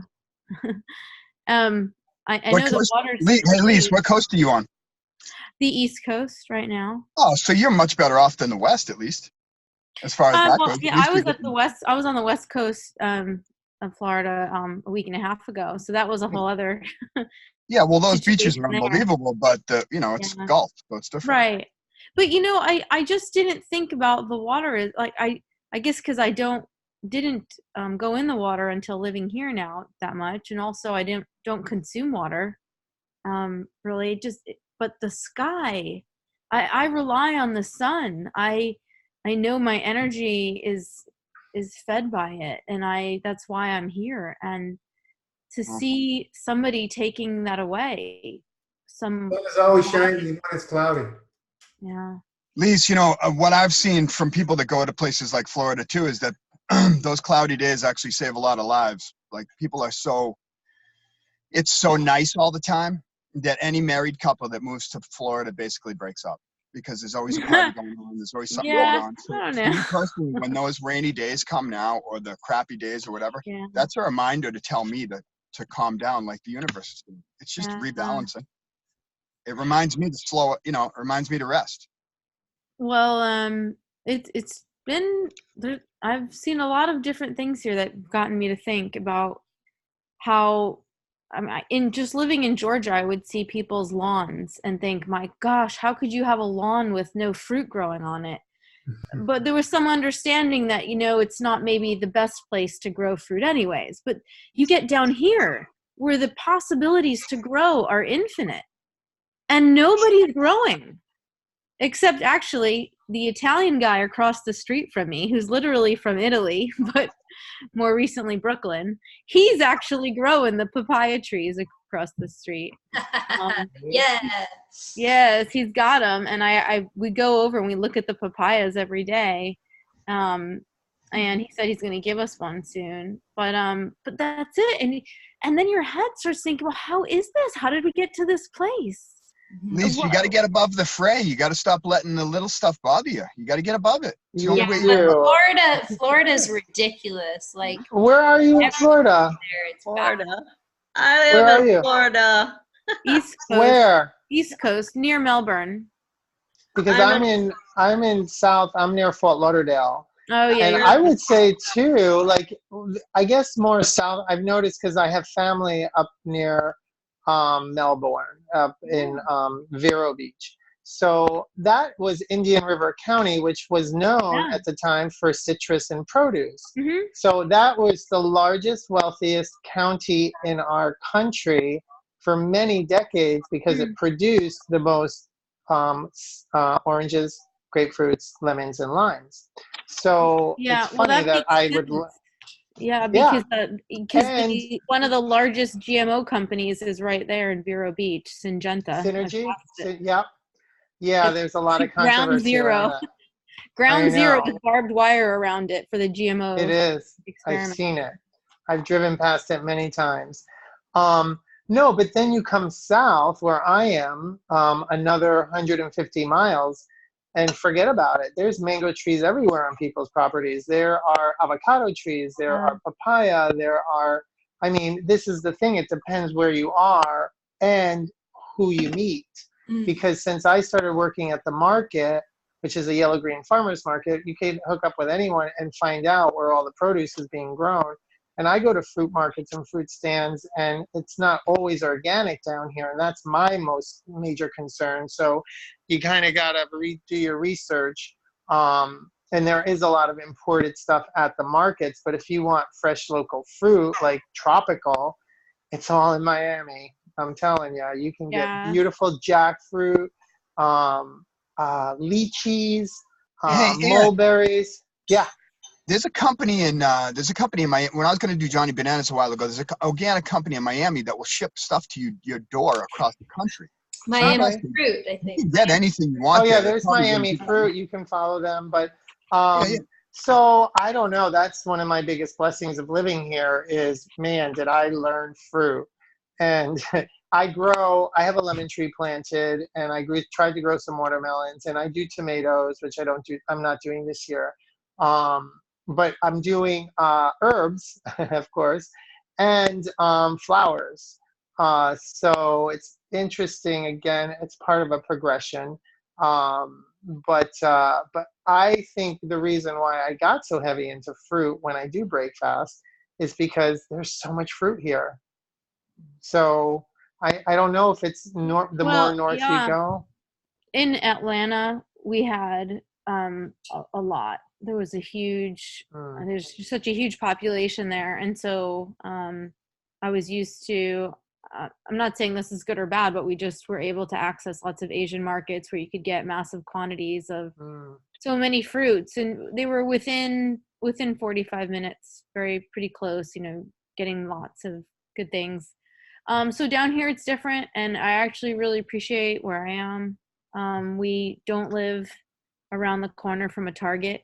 We actually have to drive 30 minutes to get to Target. You know, it's sort of a way of looking at things these days, because we're not focused on city centers as much as we are consumer centers and auto malls. And I live near a river, and every day I get to see that river. And every day I have to commit to driving farther, or every time I need to get something, I have to commit to driving farther. And I like that now. It's an interesting time to sort of take a break almost in driving. And I have 3 kids, so it kind of is a break when I'm driving. They're all in the back.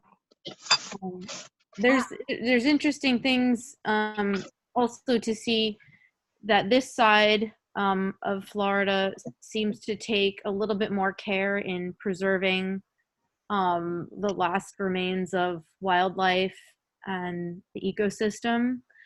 There's a bit more attention to that, and I traveled to the West Coast, and Please go down to Naples. So much Go to sprawl. Yeah. Sarasota and go to Naples. Yeah. Sarasota is the my artiest list, yeah. town on the West Coast. It's unbelievable. There's mediums, there's juice bars, there's this, there's that. It's very artsy. And Naples has. That's where I go, John. It is really nice, but I have to say, like, everywhere I looked in Florida, it was worse than Toronto in terms of like people being sick and overweight. Yeah. And it's a bunch of transient people. It's people in the United States, at least in my circles, consider Florida like the armpit of the United States. Like, it's great to vacation in, but to live there, it's different. It's tough, you know. Seasons is one thing, but I feel like, Anthony, you got in with like a good crowd. Like, you know, you know the right communities.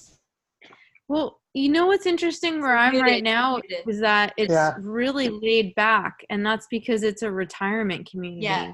And so as soon as I got here, I loved the vibe because everybody was more relaxed. Yeah, yeah.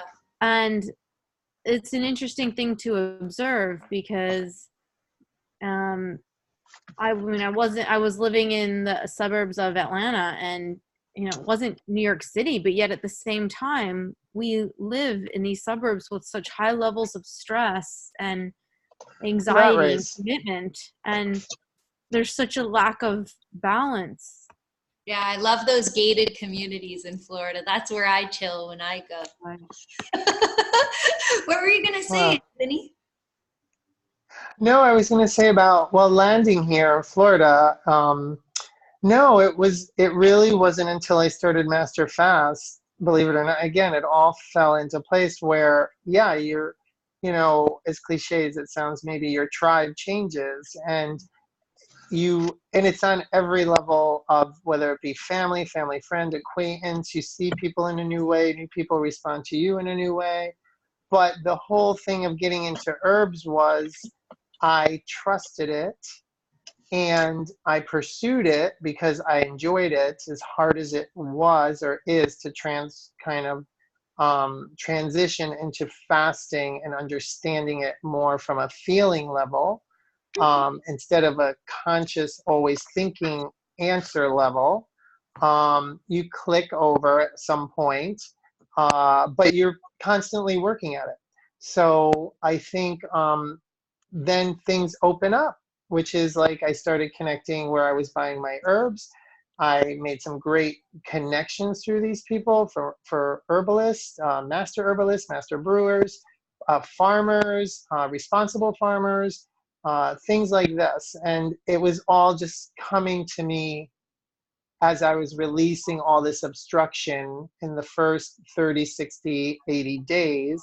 And now going to be finishing my second full year.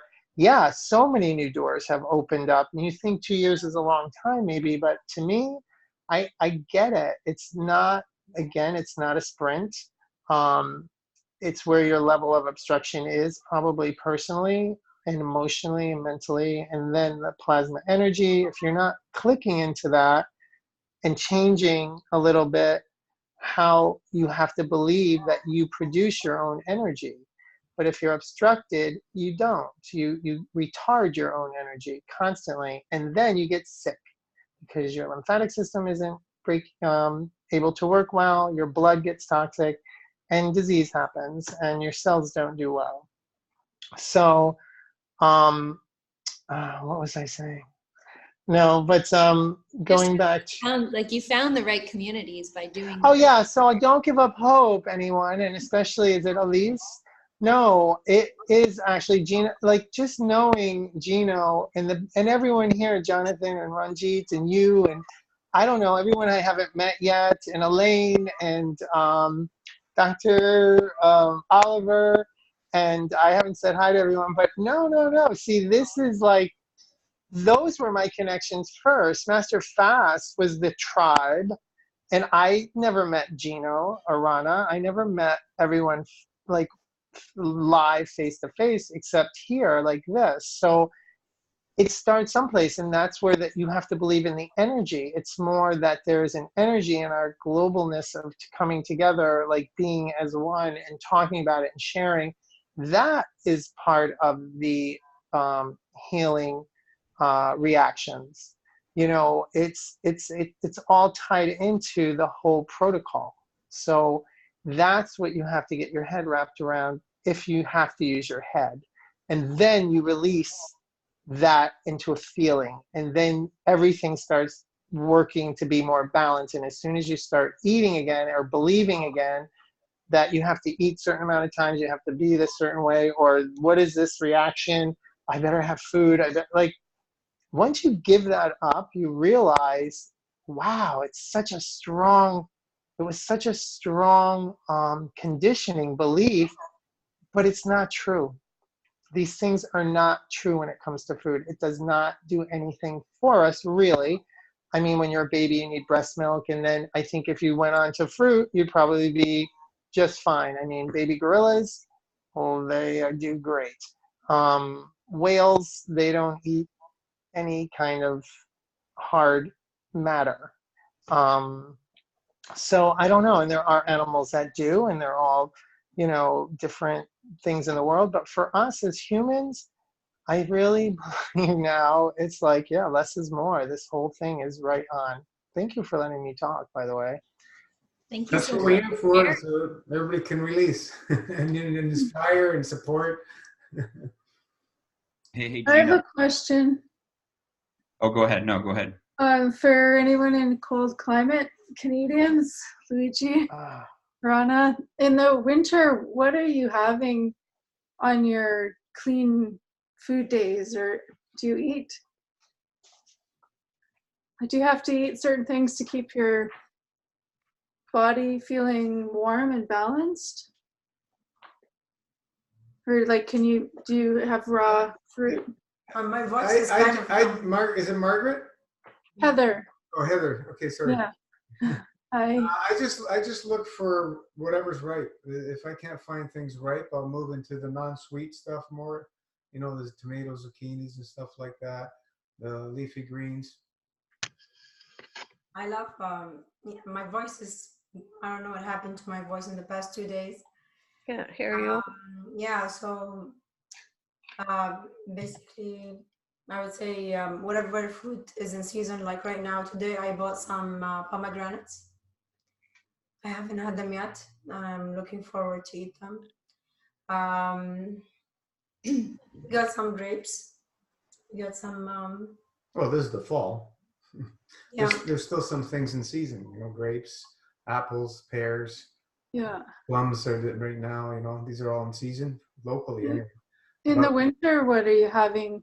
Do you have like broth and stuff to get and vegetables? Like tomorrow, I'll probably bake some sweet potatoes and have some, you know, baked sweet potatoes as well. Baked, maybe I bought cauliflower, so we're gonna have some cooked but also raw zucchini noodles and tomatoes. The thing is that people are looking for warm foods to warm you up. Mm-hmm. obstructive foods will warm you up, if you understand. Yeah. The more obstructive, the more your Fever. body needs to You work, the warm more right heat up. it produces, right? So when you eat light and minimal and fast a lot, everything's flowing more, and you'll feel cooler. A lot of people will feel cold, and it may happen for years. Because I remember way back when I was raw food, 100% raw food, and people were always complaining they couldn't do it because they were too cold. And I said, well, I froze for 2 years before everything started shifting a little bit. And you got to get into your breath work. You got to move, maybe use saunas, use some warm teas, warm up your juice. Warm up the Cold juice. showers, hot and cold showers. You got to get things working for you. The shift is going to be. It's not going to happen overnight. It's going to take some time for the body to get used to that. Like, look at the animals; they don't eat cooked foods out in the wild, right? And they're living, different things. And people are going to say, "Well, they got thicker fur and everything," but they're still living outside. They don't have anything to protect. Yeah, Gina, can I add on that? Is that the longer you go, your body temperature adjusts to the, like I find I don't get as hot as much. I don't sweat in the heat here. The winter, like I jumped in that cold pool, remember in June here, which was just after the cold snap. Remember that? You showed the posters at the cold snap that we had in Australia. It was freezing, right? Yeah. But for some reason, your body, when you, who's a Heather? Yeah. So what happens is your body seems to adjust because you're not as obstructed as much, I find. And even now, like my husband, he's sweating and the heat and everything where I'm not. And it's very hot here. Very, very, it's actually getting really hot. So I remember last year, I think it was just before Christmas, there was this really hot, steamy day. Me, because I don't want to miss out on my walk, I went for my walk. I was the only person, there was another old guy that went for a walk. It was nearly 40 degrees heat. So 40 degrees, I don't know what it is in your temperature, Gino, but that's really hot. You just would not go into it. But I walked and I hardly didn't sweat. Really? It was just amazing what your body does. There's too many beautiful things that happen until you experience it for yourself. Then you realize, okay, you don't need to have the hot food during winter or if you're eating or whatever. I'm not eating, so I don't know. But so it's your body adapts to the environment very, very easily. It's amazing. I have to say, I fully relate to that. So I'm in Toronto as well, and I've been through a couple winters with fasting, and I did what did I do? Oh, I think I did like a couple like longer. Now I'm more into the lifestyle now, so I eat 4 days a week. But yeah, I was on like some different like 9-day ones, like full ones in the past, and I was cold. Like I'm coming from weak adrenal glands, and like I'm healing all this up right now. Ranjit, you're right. I'm feeling a lot better. It's already into fall. We already got like really low temperatures, and I don't feel nearly as cold as I did last time this year. But it's so funny, Heather, because I'm going into like things like, on my eating days, I'm going into like soups thinking like, oh, this is going to warm me up. It doesn't warm me up. I'm still like, cool, like my temperature. So the things that I've relied on, especially in the past, have been snuggling a hot water bottle for sure. Like always, even a little portable one that I'll bring out and have it in my car, and I put it right in my core, and it heats my whole body up. Really good gloves, like, wearing a hat when no one else is in their toques yet. I'm already in toque in fall. Doing these type of things, because it's a real thing, right? Until you start to heal and get rid of those obstructions. So what else do I do? But of course, like our teas, like temporarily it's warming. And I think it's more for the emotional body that I like my kind of hot stuff. I like making a fire. I just like lighting a fire because we don't get that much sun here, and everyone's like spirits kind of go down in the winter. It gets really heavy, like days and days where there's just heavy cloud. I feel ya. You should see the socks I have. Like these are so thick. These are my socks I'm wearing right now, you know? Where are you, Heather? I'm in Nelson, BC. So I grew up in Alberta, which was much colder, but here we don't get the sun. So it's a psychological thing. I think the energy gets kind of trapped. It's really heavy and low. And then as soon as the sun comes, like the whole community is happy all at once. It's crazy. It's like everyone's been freed, you know? Or if it rains, the energy gets washed out and everyone's mood is better too. What do you guys, New York. oh, sorry. What do you guys think of those sun lamps? Those ones that like simulate sun. Are they okay or? People Never say had it one. helps them. Sorry, Gina? People that like they're depressed and stuff, they use them and they say it helps them. Yeah, I have one. I kind of think in the morning sometimes you need it. Like if it's gloomy, you just turn that on for. But let's, if right now we all close our eyes and I say, think about a lemon and, a slice of lemon and put it in your mouth and savor that, your mouth starts salivating, right? And why can't you do that with heating up your body or cooling your body? You can. Like the Iceman proved it. He's got 26 world records. He'd say, I don't need to do anymore. And I've taught so many people how to do this. So, it's going to take a while for the body, especially when you start off, you're going to get cold. That's for sure. When you start fasting and stuff at the beginning, you're going to get cold. You're going to go through these cycles. So you do all the things to help support it, to make it comfortable. Otherwise, you're not going to stick with it. And all these tips that we made. I remember I used to have 2 hot water bottles, sleeping with them at night. Because no matter what, how many blankets or everything, you couldn't get warmed up. So you do whatever you can to help you get through that. One important thing is to do your best to enjoy the journey. Enjoy your food. If it's warm, just enjoy it. Make sure you stick to the least obstructive foods. We want things flowing through us, and that's fruits and vegetables. Fruits come first, of course. You can stick to raw foods and warm them up. You don't have to be cooked. You can warm them up, I used to warm up the juice because I went through that whole really cold, and I mean, I'm in Florida, so you can imagine being ice cold all the time in Florida. But I started doing the warm juice with cinnamon. So I started using herbs again.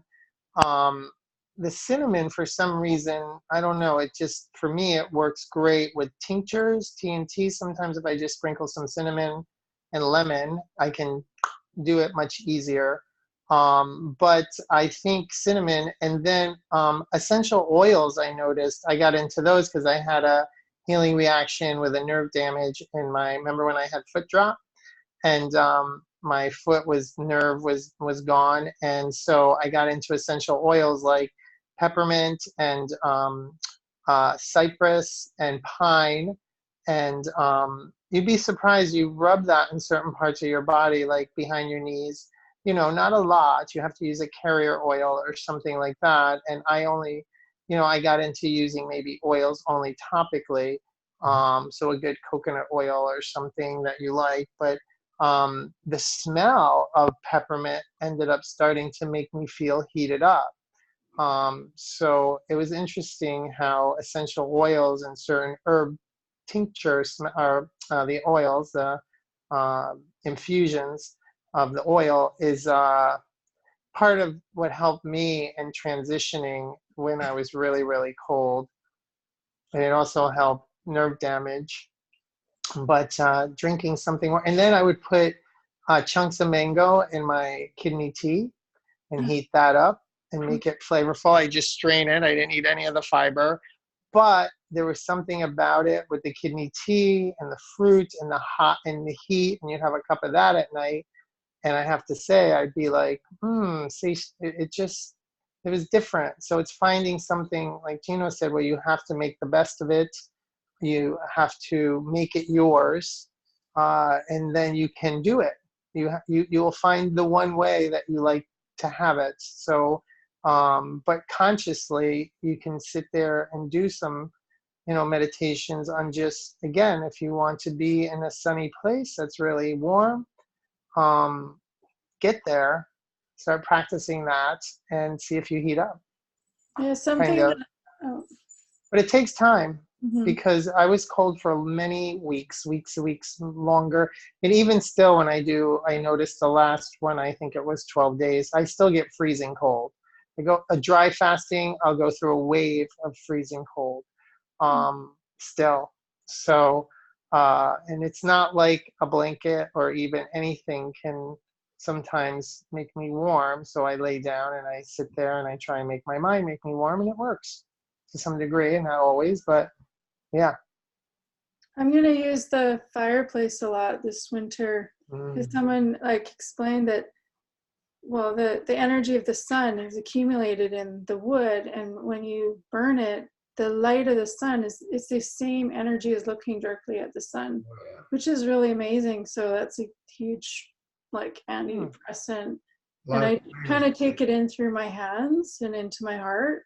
It's almost like feeding off the fire. And then something I used to do is when I had difficulty in the winter with not having color around or sunlight, I realized that each like snowflake is a reflection of light. And in the color, like the white is every color, like a rainbow is in there. So I just look at the little sparkles in the snow and absorb the light from the snow reflection. And it helped. It worked. Company. Maybe I just like sorry. myself up, but it seemed to work. Yeah. I like to turn my lights off, Heather, when it's snowing in like country roads, and just turn your lights off at night because you can see with the snow. It's awesome. Oh, the stars? No, just turning, like if you're on a back road and it's snowing out or it just snowed, and just turning your lights off because you can see. Oh, yeah. I love that. I got to start looking at the stars more. I miss it because I live on an acreage in the country and I'm by myself. So sometimes it's really intimidating. And when you go out and if I just kind of like, okay, I'm okay, I'm safe, and just go and open up to the stars or the moon. But I'm kind of not sure about this whole moon goddess blood worshipping type, because I don't even know if the moon is real. Like if it's like a big satellite. Some people say it was made like a technological thing made by beings from another time that was put there. Like I don't know if it's a natural thing or not. So I'm just not sure about why people like worship the moon and put all their energy into it. I feel more like maybe the sun or the earth makes more sense to me. I think this is a perfect question for Alpha Sen. I don't think it's a matter of worship, okay? Worship is a pretty heavy word, actually, okay? And when you combine worship and devotion, you're even in a bigger hot mess, okay? It's not really like that. Every moment is different.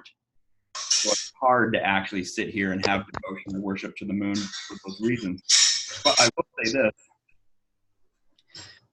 The energy from the dark, especially from the moon, helps our bodies create melatonin. And sometimes that's exactly what we need to heal. Now, that's when you're still in the physical layers. And then when you kind of boil through that, you kind of realize that, the light that's reflected off the moon is actually coming from the sun. And its energies are just slightly different. So it just can kind of help you heal. That's always been my experience. Like there's just something, I know some people, they, like when they wake up and they have their 3:30 a.m. coffee and meditation or whatever, or 4:30 and they're just morning people. I'm a morning person too, but I tend to come into the morning from the night because I enjoy the energies of the night. To me, that's what it's about. Just getting those energies into my body. That's fine. I'm just referring to, I live in a pretty interesting community. There's a lot of... You're talking about people who actually do that stuff. I'm sorry. I'm talking about people like offering your menstrual blood to the moon or and doing magic with it. You ever think of moving to Florida? No. I'm just joking. Half the year. Yeah.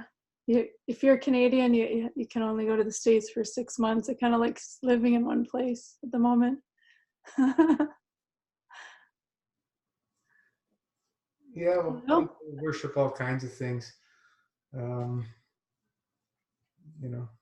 Well, some say that the moon is hollow and that there's like different I don't know which species, but some, you know, planetary species, I don't know if it was reptilians or what, that lived inside the moon and then came to the earth. Yeah, there's lots of stories. Yeah, but I don't know if they're real because I have never been to the moon. Have you been there, Ranjit? Curious. Sometimes I don't know where I go. Like when I, you know, Heather, I never actually did meditation before I did master fasting. Might have done a little bit. And then all of a sudden when I was master fasting, I fell into these deep states of 4 or 5 hours and I'd go off somewhere. And Warren come in and goes, where you been? I go, I don't know. But what I found out, I went into deep meditation. Yeah. But I don't know where I go. But I know I go somewhere, and I have had glimpses of where I've been. Just even recently, I've had some really interesting reflections. When I do my interview on the 16th of November, I've got some really good stuff to share with people about a lot of that stuff of my journey and where I've been, and I'm getting glimpses of where I go. I know, and where I go for 4 or 5 hours a little bit. It's interesting, so I'm going to save it to that. Yep. But I do feel you do go out there. But the one thing I love the most, which is what Master Fast has really helped me a lot, and not to get too lost in that world that a lot of people talk about, is the fact of the field strength. So when you tap into that field energy, that plasma energy, because that's all it is really at the end of the day, it's that magnet, for me, that magnetic electrical connection that we have that's tapped into the cosmic realm, and feeling through that is what I'm really more interested in. So my focus, Heather and everyone here, really goes into, okay, if you go into the other realms in that magnetic electrical energy place, how do I bring that back onto the planet to serve the planet better for humankind? Like, what can I learn from that and teach me from that to be a better human for here? Because I love people and I love being here. So how do I, as I go through my body up, out, and come back in again through my body, the body is just so important to work through that, because it keeps you really, really grounded. And I find that when you are grounded and you're working through that whole alignment of it all, it's just so beautiful. So I don't get caught up in if you're in some spaceship going to Palladium or something like that. I don't get caught up in any of those sort of things.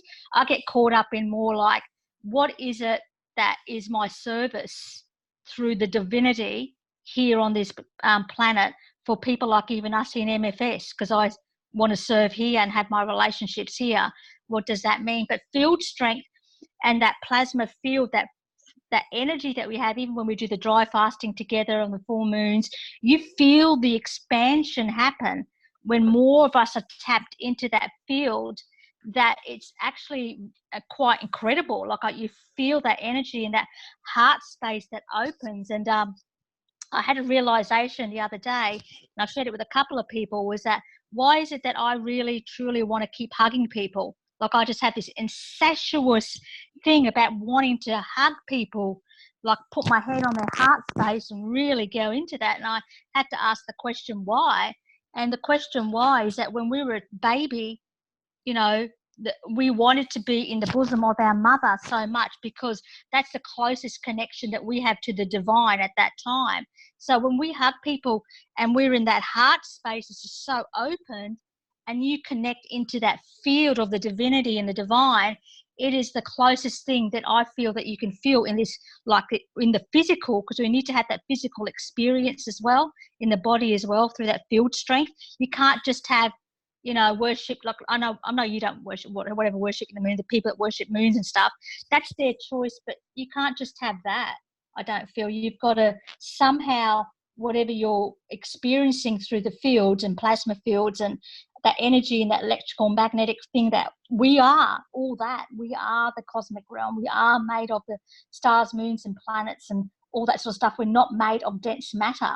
We're made of these electrical fields. And then when you come into that realization, then you go, well, what does all that mean for being a human on this planet at this time and being in this body? And how do we how do we get our body to such an optimum level that we can actually serve for a very, very long time. And we've got this information booklet that just comes through us, and not information from external, that it is internal, because when you come from the internal of the empty space, then you're, like for me personally, that's where it all lies for me to be, okay, you're saying, oh, is it true or not? I haven't been there or whatever. I don't think that really truly matters. I think what really matters is, who are you, Heather, here at this time in this place? Who are you? What are you doing? This is what we're about here with this party. You know, what is it about you, beautiful soul spirit, that you are here? What do you want to serve for us? How can we engage into the infinity loop here together?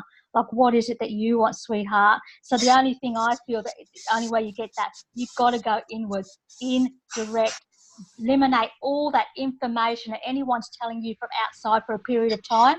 Because when you know, when you know, if anyone gives you any external information, then you are in a place where you can actually be in discernment. And when you're in discernment, then you know what really is the truth for you, because you're here at this place, space and time for something, Heather, like we all are, for whatever reason that it is.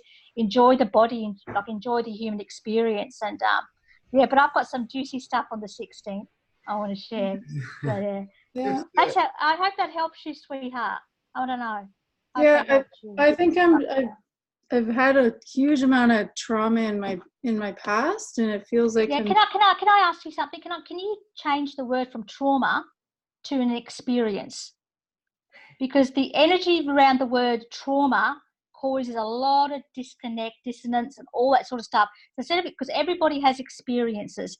Every single person that's here, they all are not immune to any form of challenges through the consciousness of this planet at this time and space. That all it is an experience. And if you change it to the word experience, then you're able to detach from the emotional addictions or whatever it is, from the habitual addictions that we are taught through our programmed mind, that trauma is something. It's not a trauma, it's an experience. And behind those experiences lies a thought. And behind that thought lies the space of creation. Is that okay? That's what I said in the past. Let right? go label. Yeah. So I used to be really out of my body when I was younger. Just like really in the upper chakras from my conditioning. And so lots and lots of really trippy, magical, fast-paced experiences, like changing the stars in the sky kind of thing, and then just been coming down into the denser and denser realities. And I think like coming into my body and feeling the density and the slow motion of that, the experience, I think, is just to come into a state of joy and ground that energy here. And that's really all you need to do, is to become the joy body. Just back up a little bit on the moon. Do you know about farmers have been planting with moon cycles for thousands of years? And I don't know if you ever planted. Yeah. You'll see a difference if you plant with a moon cycle versus not. All the old Italian guys know about the moon cycles. And then when they make their wine, they're using the moon cycles. Right, Anthony? So is it man-made or not? Doesn't matter, but it's affecting, the fields are affecting things. Everything affects everything. And I think sorry. Yeah, go ahead, sir. No, and I can relate to, the experiences are real no matter where you're at. And I think, again, the transition and transgression and everything that starts happening when the obstruction releases and how long you're fasting, and then what you're doing to break the fast is so critical. And that's, again, where when you do it all the right way, you get to you keep elevating, if that's, lack for a better word. I'm not saying you're enlightened, I'm not saying in a religion, but you somehow get elevated to another place that's not the old standard. It's a paradigm shift, I would say. And it is like It's like the worst enema you could ever have sometimes when you do the paradigm shift. It's frightening, it's hard, you're down, you're doing all the things that you're supposed to be doing, the enemas, the TNT, the pudding, you're timing, you're working through stuff. It's hard. You get a healing reaction into another paradigm, and that's where you start realizing, yes, there are realms, energy fields, realms, and then the connection to the food of going in and out of the realms, which is your mind and how you're conditioned. This all ends up when you stay on course and keep trying, even if you have to do different levels, but eventually you're living more or less fasting. And that's where you really are now in the other realms or attaching to plasma energy, I think. And I'm not saying I do this all the time, but even your dreaming is different. Mine is. I'm more in touch with myself in dreams, and then analyzing them to some degree. But I don't know. It's just where Ranjit is now, like amazing. I can't even imagine. But that's a field. That's field energy, field strength. That's where she is. And she can, like, to use again the word, elevate in a way above all that thinking to make you consciously connected to pain or fear or I can't or a reason or an excuse. It comes when you start clearing all the obstruction, I think, with all the tools, and it gets better and better and better.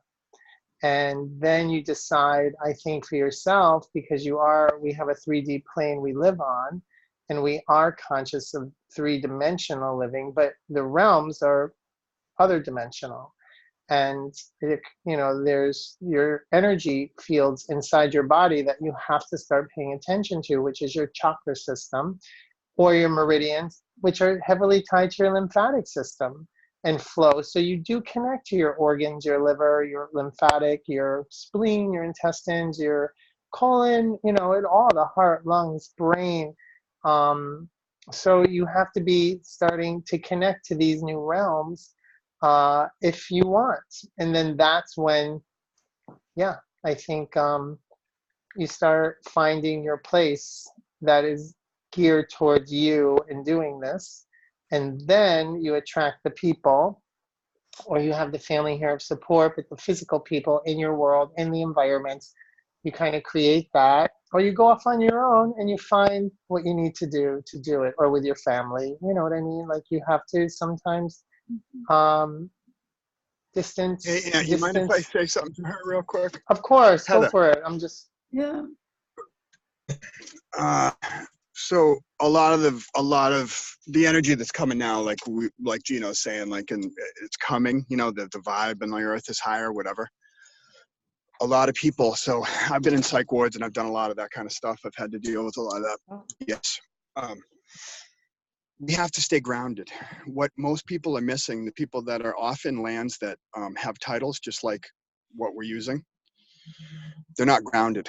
So in my mind now, any message that comes to me from someone who basically doesn't have a clean vessel, it means to me that the message is not pure, or it may have some truth in it, but it's not the way it should be. So concentrate, because what you're describing is basically that you've been in the fields that we're talking about your whole life, right? Yeah. You have to learn how to ground. You have to learn how to ground. It's going to help you. It's going to help you survive this. That's the whole journey for me, is grounding. Right. Right. And that's so, why I live in but a you can, garden. I get it, because I've gone through, we've all kind of gone through that, because I've gone through massive seclusion in my life. I've been in bed for 6 months, and I've also, been out in the public, obviously more than a lot of people, so, but you just have to learn how to ground. And as you start to clear your vessel with MFS, like, this is what every other modality misses, because the body's dirty in all of them. And all these older modalities, whether it be religion, whether it be Buddhism, whatever it is, they're from thousands of years ago when our genetic lines were much, much cleaner, and they had way less to let go of. So you can follow it all you want, but I don't believe there's any potential. There's potential, it's limited. Let's put it that way. It's limited. So instead of saying, like, and even the healing reaction, that's the old shit you got to delete. That's the old school, the one near you. You know what I'm saying? What's that? It's obstructions. It's obstructions. Just talk about obstructions. Mhm. You know, that's all it is. It's not a healing reaction. You're clearing obstructions. Yeah. You know, we need to bring our verbiage up to the plasmic and quantum realms. We can't be stuck in the biology and chemistry sciences of the past, because those words are material based and they're going to keep us stuck in the material world. So no matter what you're using in your verbiage, if you pay attention, one of the biggest things for me to say to people who are stuck, go back and read your own posts, and you realize how much on repeat you are. Like when I was struggling the most in the group, like I've been in the group for a while, and I dropped like everybody else, like a rock. And instead of spreading it like I would have in the past, I just cried to myself, and I watched everybody's, I just basically read it. You know, I put suicide in the search and read what people were helping other people with. So it's like, none of us are alone ever, number one. But number two is, if you don't have somebody you can call, you can just go on the page without even doing anything and get the information that you need, you know? But just concentrate on grounding and stay away from people that aren't grounded. If they're, in my opinion, I'm sorry, but if somebody's saying they're a starseed and all these other kind of things, then they need to be grounded, you know? Or they weren't grounded. So I was lucky because I was grounded by society, okay? That's why they medicate us. That's why they put us in psych wards, all that kind of stuff, because we have more energy than most, right? But when you, as the time goes by and you learn to ground and stuff, like, so now I can be out in public and I know enough to turn my volume up and down, okay? But instead of putting shields up like we're taught in spirituality, I grow my field. So whatever is bad is moving from me. I'm not moving from it. You know, that's we are the power. But we are the power. That's why I did this. I don't know if you can even see it. What is that, a Tesla coil? Well, it was supposed to be. I love that. That is the best. It was supposed to be. I wanted to be lightning in a body, because I have unbelievable energy, and I'm really realizing this, and that we can drive. I have the power to drive someone crazy if I chose to. Okay, that's the old me. So you can learn how to use this stuff, but so that's basically, now it's like power lines in America, and there's birds in there. Looks like it. That's all I could do, but those are bamboo sticks. It's like 1.5 feet. I keep hitting my head. But just, you know, and you're just going to get better at it and stronger, and don't see what happens to most people. I find that when so we all do it, right? We go from standard American diet to like raw foods, and oh my God, I discovered it. And you go and tell everybody, and but you can feel better. And then you get into all that stuff, right? You take the fool's gold, and that's what most people do, okay? You're in a it's basically like somebody's in a depression, they get a dog, and so they get a dog because they don't have a job. Then they get a job, and the dog's at the daycare every day. So everybody in this world, we start to feel a little bit better, and then we get sucked into, see what happens is when you open up too, you're a magnet, okay? And so the bad comes to you too. That's why I tell everybody to read that book, Never Be Lied to, because we need to learn the tools. You don't know them. That's, the addicts and narcissists are the best liars in the world. They're skilled at it. So you need to learn these little tricks so that you can still be trusting in the world, because you still get burnt left and right by people. But I don't know why. I just keep, you know, I'm honest, so I assume everybody else is. But as you get going, you know, it just gets better and better. But just remember to ground, because what happens is, and it even happened with Ranjit a little bit, because if you spend too much time in those other realms, it makes sense to you, but no one else. And you're never going to be able to connect to those people that you always wanted your whole life and you couldn't, you know? So get away, change everything from A to Z that you have to, but don't, for me, people who run away have just done that. Like a lot of spiritual people I know, they haven't healed anything. They just have a safe zone for themselves, and that's where they stay. And if you're like, oh, hey, you want to go out? Oh, no, way too many people for me. They're not healed. Every one of the people that we know outside of this group is missing the physical vessel. They haven't really hit it. And that's why this is literally like a cheat code to everything that all those other modalities are telling us about. And until we get a clean vessel, and when we do, that's when there's no question that the information that you just got, or I've never been able to talk like this, you know, because I was like dyslexic, and I was always too fast. But once you learn that you can kind of slow time down, you know, you get out of you get out of this time-based realm, material-based time, and you realize you have plenty of it, you slow down and you start to actually explain what the hell you're talking about. And so now I know all the people that, even though I was a good dude and I have a lot of friends, nobody ever really knew what I was talking about. So this party has actually made me, I'm going to be leaving my home area. I'm in Boston, outside of it, but I'm going to be leaving, but I'm going to do a back to 1992 party for this area. Because I was literally in 92 doing hip hop on my page a couple of days ago. And I was like, you know what? I'm going to rent a hall and I'm going to invite 200 people. And we are basically going to erase, when you walk in the door, you're going to erase what you accumulated from 93 to 19, and you're 18 again. So no kids, no illnesses, no nothing. If you can't act like a kid, you're not welcome. And I'm going to have John Hughes, I'm going to set the whole tone, because nobody knows how to get in their imagination. It's so simple, but everybody makes it complex. It's just our imagination. You can make as many worlds as you want, but just stay connected to this one. You have to. Do you notice like your emotions like affect nature? Like when you're feeling peaceful, you go out to the beach, go to the lake, it's just like glass, completely peaceful. I'm getting weird shit now. Like, I don't want to say anything about certain people because I'm realizing how powerful our words are. All of it. Even if, like when we wish ill on some people, when we, like, I used to always dream, and I'd always have the dream in the other, we call them fields in this fields is much better than anything else because it's quantum, right? So if you're in those fields and you're making your imagination in your world and stuff, nobody else sees that. So even though it's so clear to you, you have to, that's why all of us need to physically produce something in this world just to show what the connection, what source is giving us with our source or with our clear connection for the world. That's it. In our heart, like the safest place to be is in your heart. And yeah, but a lot of people also, they're in their heart, but they're all alone. The more people you open up to, the more love you get. You know how many, I'm sure, like waves of energy Gino gets during the day just because of the thousands of people that are sending him love every day? You know what I mean? That's when you feel it, when you're walking down the street and you get goosebumps and you're like, all right, I'm doing something right. That's it. And you just keep doing that. But you got to stay grounded. You can't get too far away from, because now when you start to level up too, everybody around you, you realize their weaknesses. And I don't mean it weak, so what I do is I don't judge, I read people. So I'm realizing that not many people have the energy that I have. So I have to turn myself down around certain people so that they feel comfortable. And I'm always aware of other people. I grew up in the restaurant business, whatever. So it's a skill that you have. So yeah, it's nice to be alone and all that stuff, but you have to be strong enough to walk this earth. If you have real faith, you have to be able to walk this earth and have zero fear of anything, because we are protected.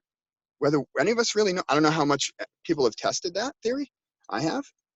Like I know I'm not going to go in a car, and I think if we had a rear view mirror on the back of our heads, okay, because everybody's like, oh my God, this, it's all about perspective, but they think their life is so miserable. If they had a rear view mirror and we saw whatever this all is actually like pushed away from us during our lives, we would never question walking alone anywhere again. Like, it's amazing, and if you have a certain power, like we all know it, it's basically, guys, it doesn't matter where you are. It's a little harder in like like city, like Atlanta streets and stuff, like city streets. Obviously you want to turn your volume down, but you can still walk through those areas with a strength that makes no one bother you. It doesn't matter your size. I've always walked up to small girls and been like, you have as much power as anybody else here, right? Because it has nothing to do with our physical. Nothing. It really doesn't. And that's it. Hey, John. I don't like to confuse or use words. I just try to simplify it as much as I can, because I'm a high school dropout. Thank you so much. Can I ask you, John, how do you know when someone's not grounded? You said that you prefer not to hang around people unless they're grounded. So do you have any tips? All right, so I'll give you a quick example. So the bee, ouch. The bee thing is a good example. So they used to have this Oreo test, right, that these scientists did, and whoever could wait 5 minutes to eat the Oreo would get a second.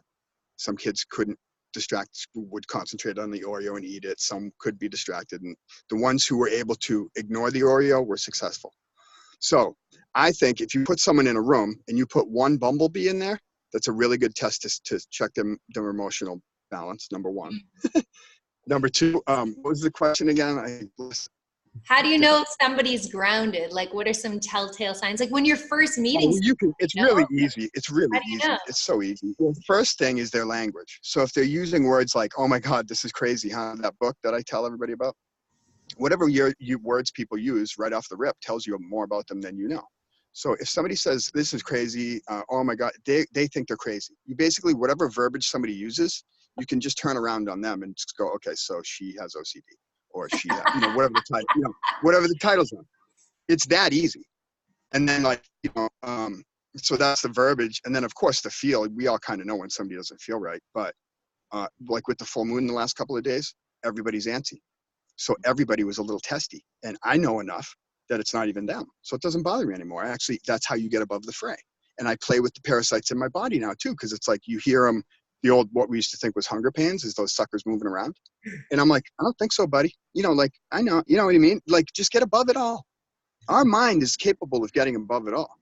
Hey, So John, this physical, do you take those little parasites, bro, and like, are they like little roly-polies, like those little potato bugs, and like flick them around and roll them around and shit?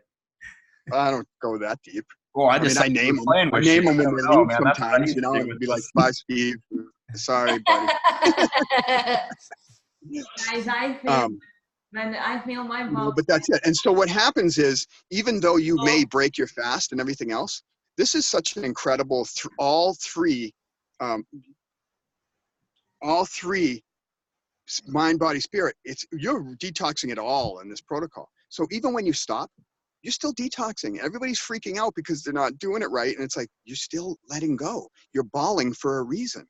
Relax. Yeah. You have to. And if you do your research at all and get in here, you watch Scott's first interview where he's he's plugged in, and then you watch his second one, or he disappeared for 6 months. You watch mine, and I was the same way. You know what I mean? And then the second one, it's like, it gives you a better idea. And these people that you think are living where you want to be, if you go and look at their posts, they were where you were a little while ago. Yeah. Hey, Johnny. It's like, I know Gino's sitting here saying he's like the plasma wish person, dude, but really what he is the PLAF pimp. Okay. Pimp stick that he has, man. And once he's so with you, you're done. Okay. You can try to run away, but it's like a damn black hole. You're intertwined with it for the rest of your life, and you're going to come back. So you're stuck. Scott, you're in, Scott, you're in where a lot of people are too, because everybody's afraid to give up who they are. Okay. Right. But I'm living proof. Once you get the hang of this, guys, you can go back to where you were hurt, and you can heal that place. And it's not by trying to do anything. It's just simply by being balanced around the people that hurt you in the past, and by being balanced around the environments that used to hurt you in the past.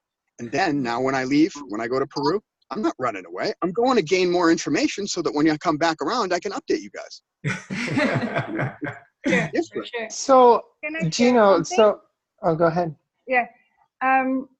This is my first Zoom call here, and I'm kind of a newbie around here, but I really like what you're all saying, and I totally agree. And I definitely am in love with all the videos that Ranjit makes, and she knows that because I've been fasting only since the beginning of the year. I've heard of the Master Fast system since summer 2018, and after I went on a holiday, I just could, feel myself getting sucked into it. Even though at the beginning of the summer I was like, I'm never gonna do this.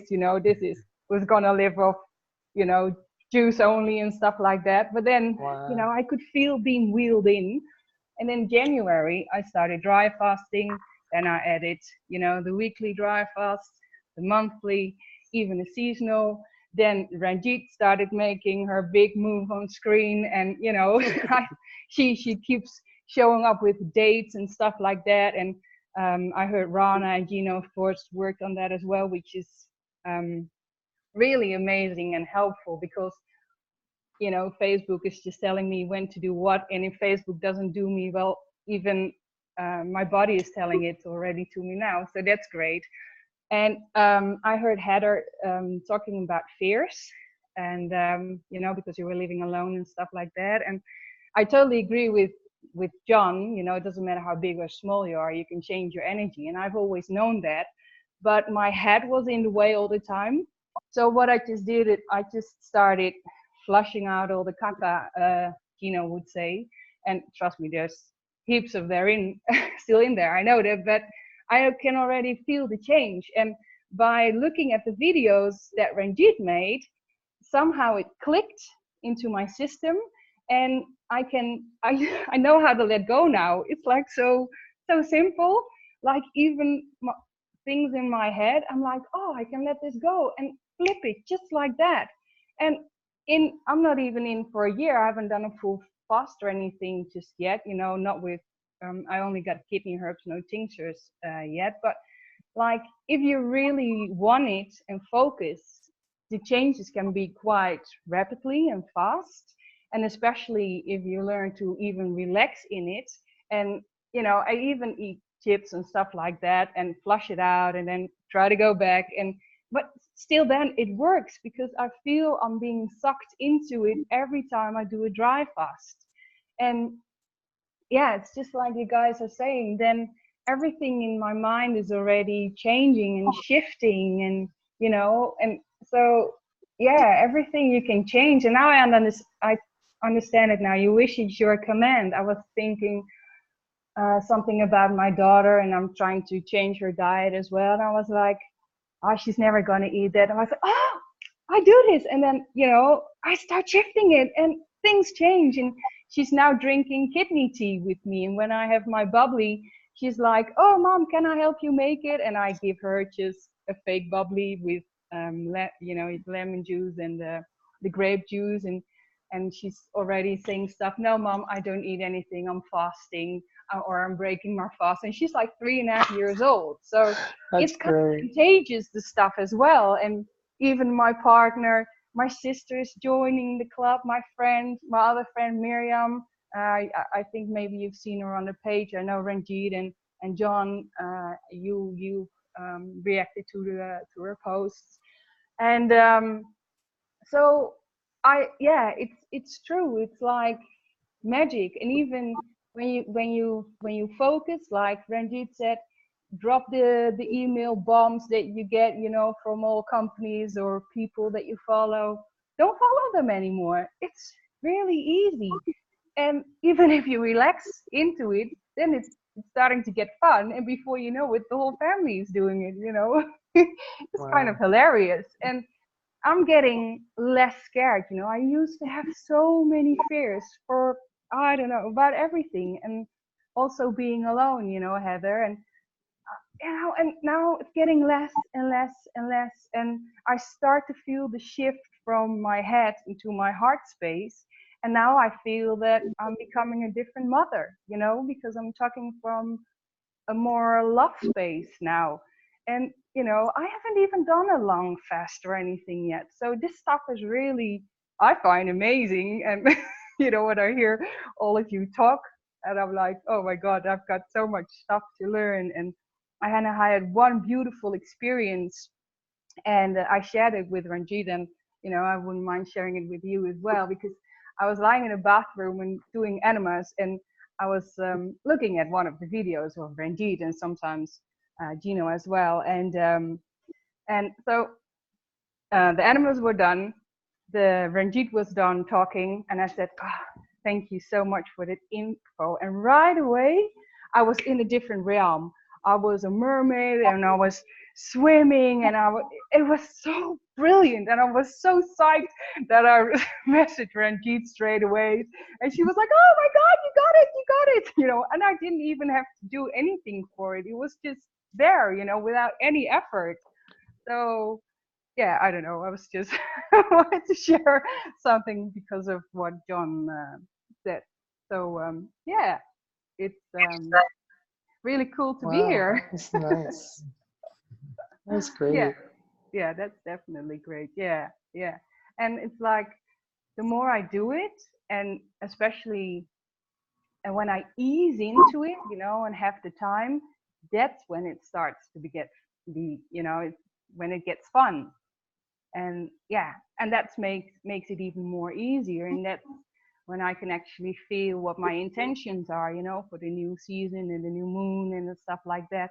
And Ranjit sometimes said it's a slow realm, but I just felt for the new moon my intentions, and I saw them already felt them that they were created already next day, you know, because I already had the experience that I felt were my intentions. So I think it can still go really fast. It all depends on what you think is fast or not. But yeah, so what I want to do is go into the forest. Like we have this amazing old growth forest here, and there's like trees that are like 800 years old, and it's like being in God's belly. You know, it's amazing.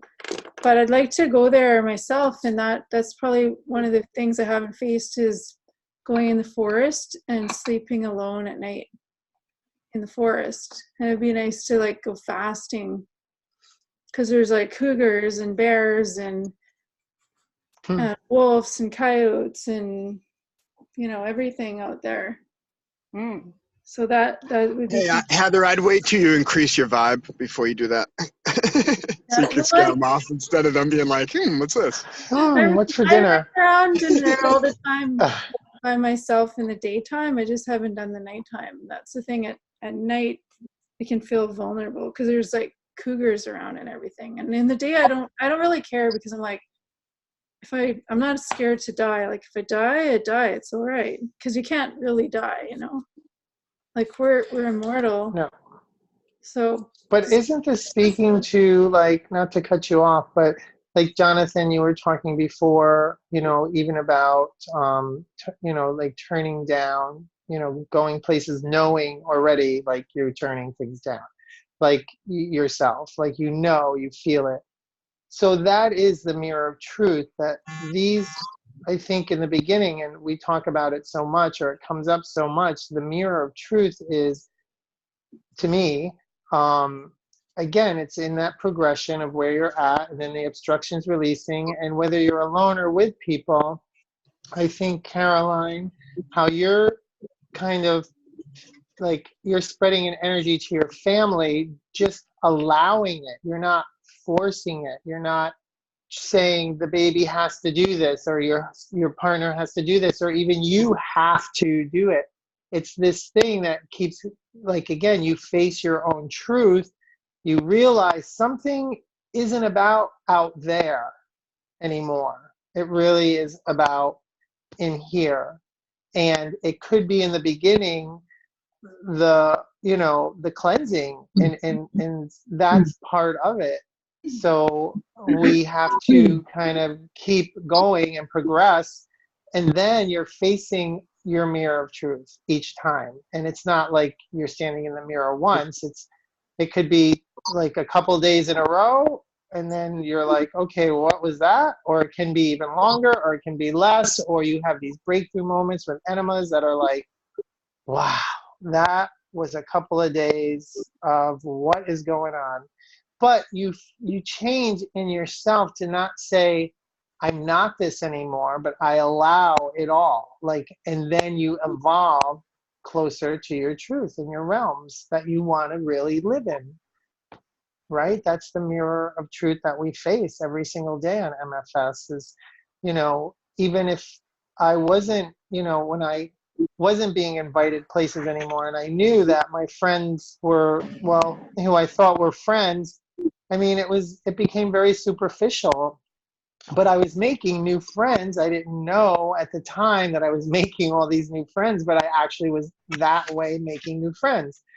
And those were people that were already doing herbs and stuff, but they were kind of screaming me, because it's like, is this guy serious, or is he just like another person that's going to be like, oh, I'm fasting and whatever, or I'm vegan, or I'm this, or I'm that. And so they took their time in kind of accepting me in to trust what I'm bringing to the table, because they're not part of my protocol group. They're not, like, I was just meeting them. So that is, you know, this whole thing with the mirror of truth coming up to me really resonates a lot, because there's so many layers to my mirror of truth. And it's exponential, like it's just ever growing. So if you're alone, so I started alone, I was, you know, I don't have a roommate, so I thought I was really lucky, you know, because I could do things when I wanted to do them. I could really gear my kitchen towards just having things in the house that I needed. I could just do the enemas when I wanted. If I was up at 2 o'clock in the morning, it wasn't a problem. If I wanted to stretch out at 7, you know, at night or wherever, you know, my mood swings, my thing, I was, you know, I was patient with it. But I don't know, I think like that was facing so many things in myself. And then you keep going, and that's when you're not even making food anymore and you're not even worrying about it. Like, I'll grab a watermelon and keep it around because I'm like, I might want to eat something. I don't think I will, but you'll never know what's going to trigger me, you know. And I'm living in these realms, but man, you know, when I have back-to-back scheduling and I'm doing all these things, sometimes I just need to just have a watermelon. Like, you know, it's like, I'm not going to eat the other stuff. I just don't want it. And I don't want my energy, but I just need something sweet like that, cold. I love it. It's like, I want to cut it. I want to make a bowl. I want to be part of that whole thing. And that's me, you know, but that's my mirror of truth that I think about. And I'm like, why am I doing this? Like, why? You know, I'm still connected to these mugs that I drink my tea at. You know, it's like if my tea isn't in a certain color mug on a certain day, I'm like, Jonathan, talk about ADD or ADHD or like the whole thing. I'm like, you know, I have to stir my pudding a certain way.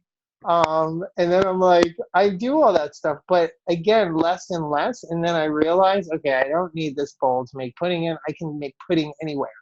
And you do it and you make it and you're like, wow, that was a mirror of truth. Or I was so locked into thinking that my happiness was built on the color of a mug, or like for the day or that second or that minute, you know, like it all just, that starts seeing your mirror of truth. You see how your mind just wants to connect to these things, like, but it takes time, it takes a lot of time, and you evolve in your own way. So it's great. I love it. That's definitely true, Anthony. And it's really good that I actually feel that I can allow myself to take the time, because I have a 3.5-year-old daughter, you know, and just like you said, when you're living alone, it's sometimes easier, and because if you have to face your mirrors, then you know you can take the time. But when you have a 3-year-old next to you, you know, I feel the responsibility to be there for her as well, you know. So and especially when I hear you guys talk about how to break a fast, for example, in the beginning that went pretty well, but since the last 2.5-day dry fast, I had a bit of a rough patch after that, and I didn't break my fast too well. And straight away I could feel it in my whole system, you know. It didn't feel good at all to be eating the crap, but the fact that I can actually allow it and to let it be there, it changes, and you know, easy and stuff like that. And so what it shows me is that you know, take the time that I need to prepare and have the arrangement for my daughter, you know. For example, when I do a first fast, maybe do it for a shorter period and make sure that my partner is at home, and you know, that she always has a parent to fall back on, or a grandma or whatever. And so I feel that stuff like that is already happening, and then I think, oh, hang on, I'm in my head, just let it go, things will go naturally, you know. Things will flow, let it go. Apparently I'm not ready, I'm pulling too hard, you know, let it go. And then and then I slide, and yeah, so it's a beautiful process. And yeah, and I have the mirrors of truth already daily, like especially today I did so much releasing that I sometimes, you know, thought like, how can I breathe or something, you know? But yeah, it works better and better because I remember like, okay, don't hold on to it, just let go, and that makes it easier. Just keep letting it go, letting it go, letting it go. Feel the pain, you know? Okay. And then either do Muji, for example, Ranjit said, and really I only did a few times, and that's what helps me center more. Or yeah, or we, you know, I jump with my daughter on a trampoline, or yeah, I even try doing hugging the trees, although I get it in my head because, you know, all the people walking their dogs, and I see myself standing like that, so that's a bit of a mind thing. But yeah, I can feel the connection. I can feel already when I'm doing my walk in the park near the water. I can feel the trees are saying hi or applauding or stuff like that, you know. So I'm getting a different connection already with nature, and I think it's hilarious sometimes what happens. And yeah, just enjoy it, and yeah, and of course sometimes, you know, the mirrors come up, and yeah, well, deal with it. And because I now understand how easy it is to let go, it makes it easier to go through the mirrors and stuff like that, and, you know, just take baby steps. And yeah, I got the time, and if I press too hard, you know, then it won't work. I really need to follow the pull, and the dry fasting, it pulls me in more and more, and yeah, that's what makes it really kind of easy. And yeah, I was already saying to my friend Miriam, who's, you know, doing this as well. She yeah, it's also putting the intention out there, you know, to make it a loving and peaceful process or something, and that kind of helps as well. So yeah, and just embrace it and see what happens. Can I say something? Sure. Of course.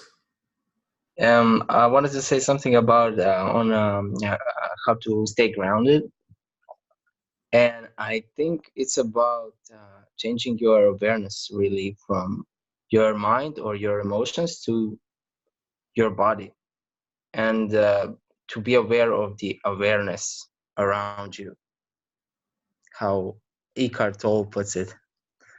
And I think really, you know, people that we think that are not grounded are actually having problems with identifying themselves with their minds and their bodies. That, I think, is the biggest problem with people. I see people having issues. I don't mean to be judgmental, but I remember talking to a friend that is so worried about his sexuality or something like that, and you know, gender things and stuff. And I just told him that he's so much more than his body, and he grounded himself right away, like instantaneously, just by thinking about that. He disidentified with his mind and with his body just for a second, and he just felt better right away. And I wanted to say something about moon also being a factor in grounding. And I remember that I read somewhere that for your Kundalini energy to be released, like, you know, the Egyptian things, they have snakes from their forehead, right? The snake that comes from the root chakra to their third eye chakra, right? The moon has to be in your star sign. And after I read that, I checked that. on some like moon sign calculator online, and the moon was in Taurus on 20th of January 2018. So yeah, the moon definitely has a lot of energy. He has that power to make things happen.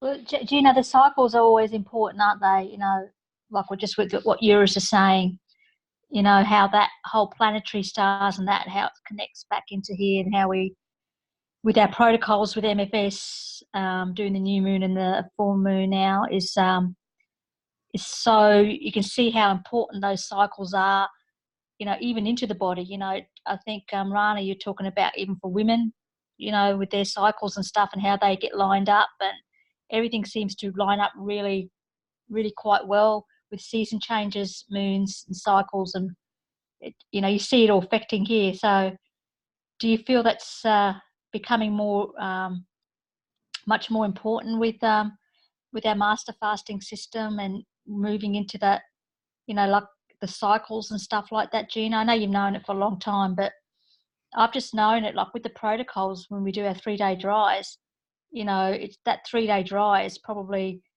like when you work up to it, is such an important part of the whole system when you do the full MFS, that you die to yourself and you resurrect a new being. But when you place it into the cycles, it's just so much powerful that you see these shifts happening, and you wonder, is it the consciousness of the planet? Is it us doing it? Is it that we're just more tapped in? Is it the field strength increasing? I think it's everything. It's absolutely everything. That here we've got the largest number that I've ever been part of in this Zoom call. Thank you, Jonathan. I love you so much, brother. I love you so much for pushing this through and getting it through for us, and working together on it, because you just see people come here together and increase this field strength, Gino, that it's the most powerful thing, that when we unite together as one, that we can't do this on our own. There's no way in the world. We're all connected through every energy form. We are energy form. Cycles are an energy form.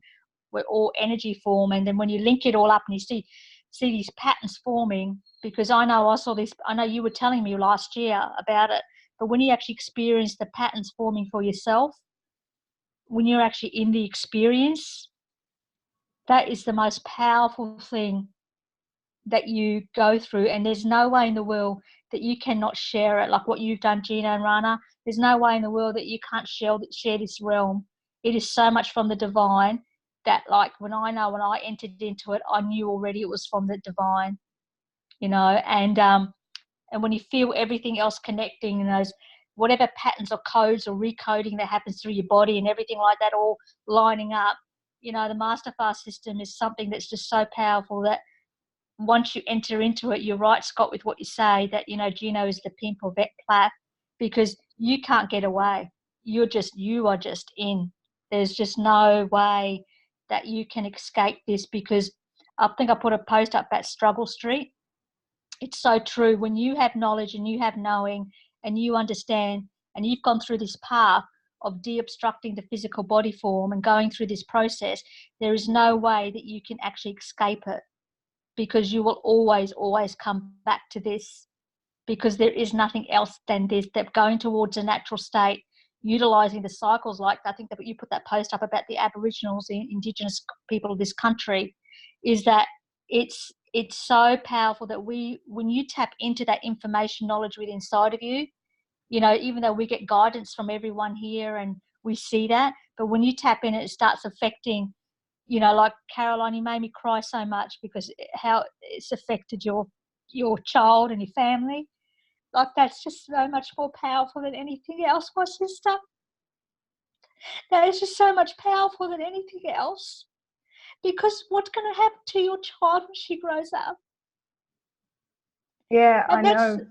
that's when you start knowing that, you know, when we're all in this together, then you understand the cycles, moves. Don't keep where's my beautiful sister Heather? Heather, keep out of those stories that are out there. Honestly, sweetheart, Go into your body. Go into your body. Go into your, Eurus is saying, go into your core chakra down below. Tap into that energy source right there. Okay, and then move all the way up and go ascend, and then ascend back down.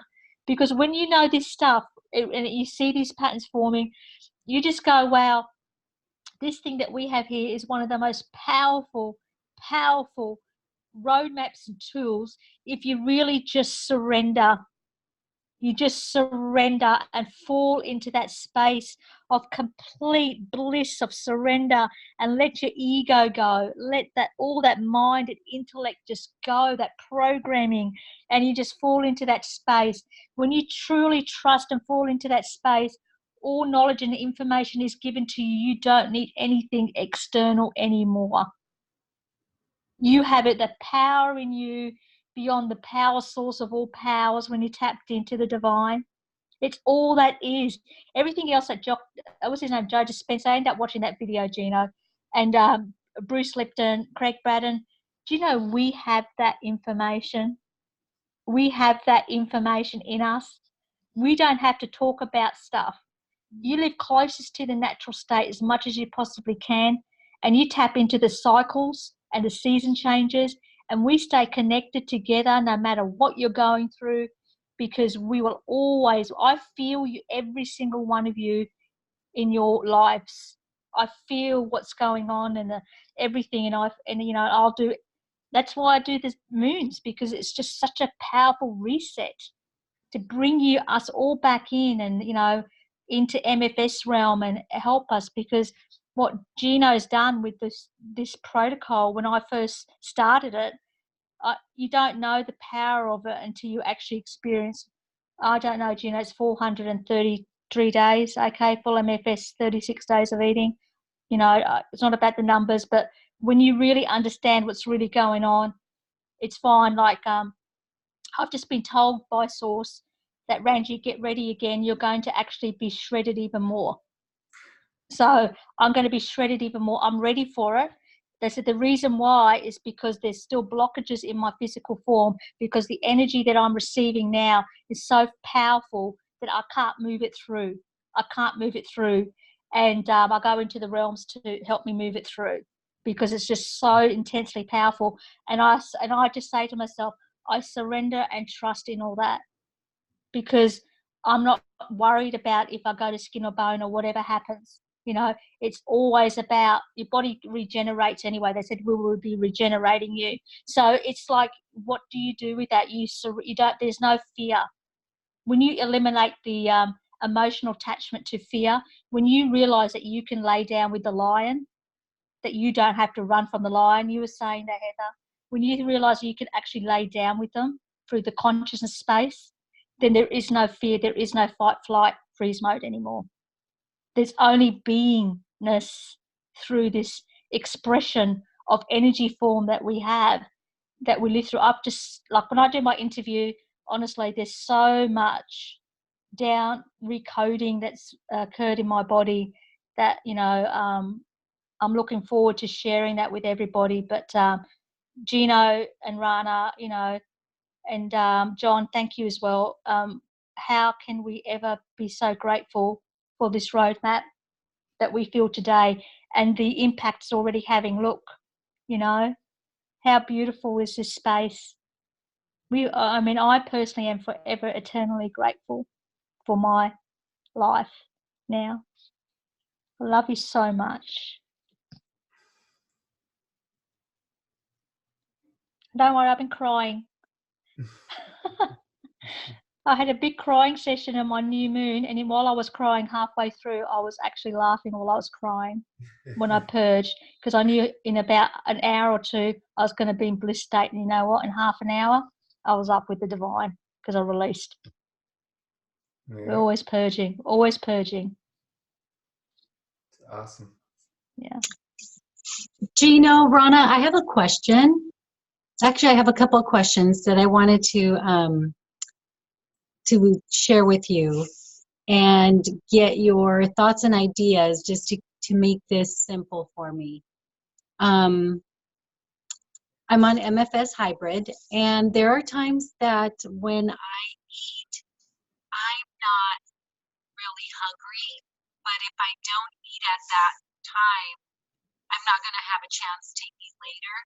So then I will either have eaten very little or almost nothing or nothing at all during that day. That's why I choose to eat when I'm not hungry at that particular time.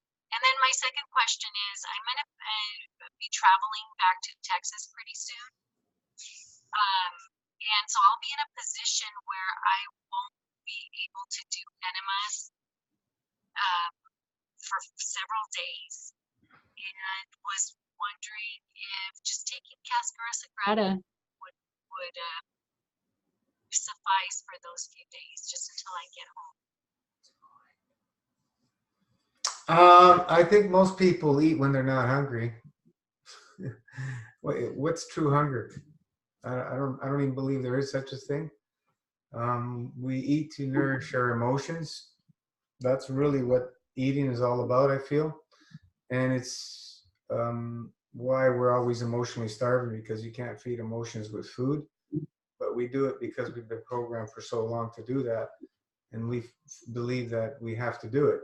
So when you feel you need to eat, just eat. Don't worry about it. Love it. Enjoy it.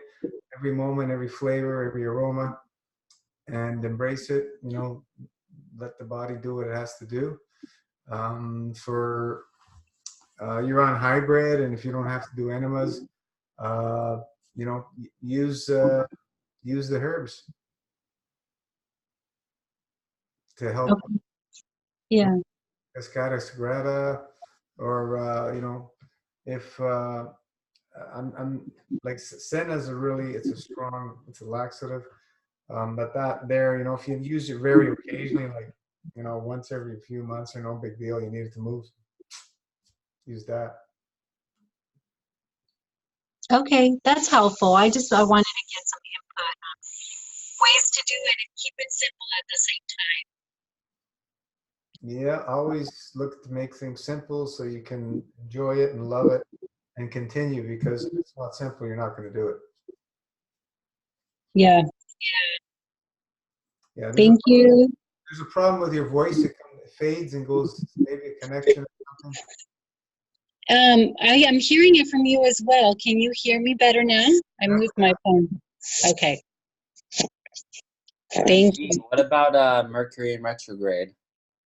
What about it? Well, shit's hit the fans. Yeah, you know, that the energy of Mercury, it affects computers and stuff and many other things, but, you know, raise your field strength and give it love and embrace it. Like today, the water system that we have, it's computerized, is going cuckoo. When these things always happen in Mercury, things, you know, engine light on cars and problems, and okay, well, computers and Facebook, so many times on Mercury retrograde is going cuckoo. Just relax. Don't get frustrated. Just let it do what it has to do, because it slows things down for some reason.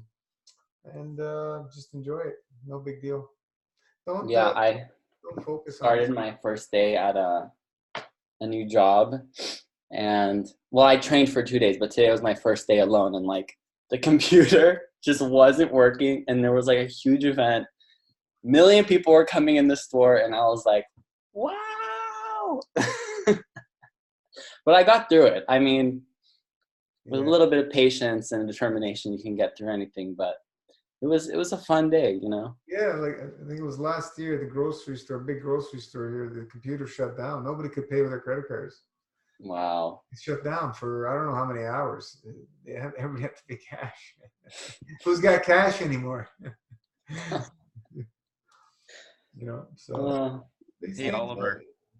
It does. If I've been watching, you know, for years, every time there's these challenges in the time of Mercury retrograde, you will see that's when these things happen. So, you know, people say the planets don't affect things and this and that. They do, but let's not focus on it. Let's give them love so they can find balance.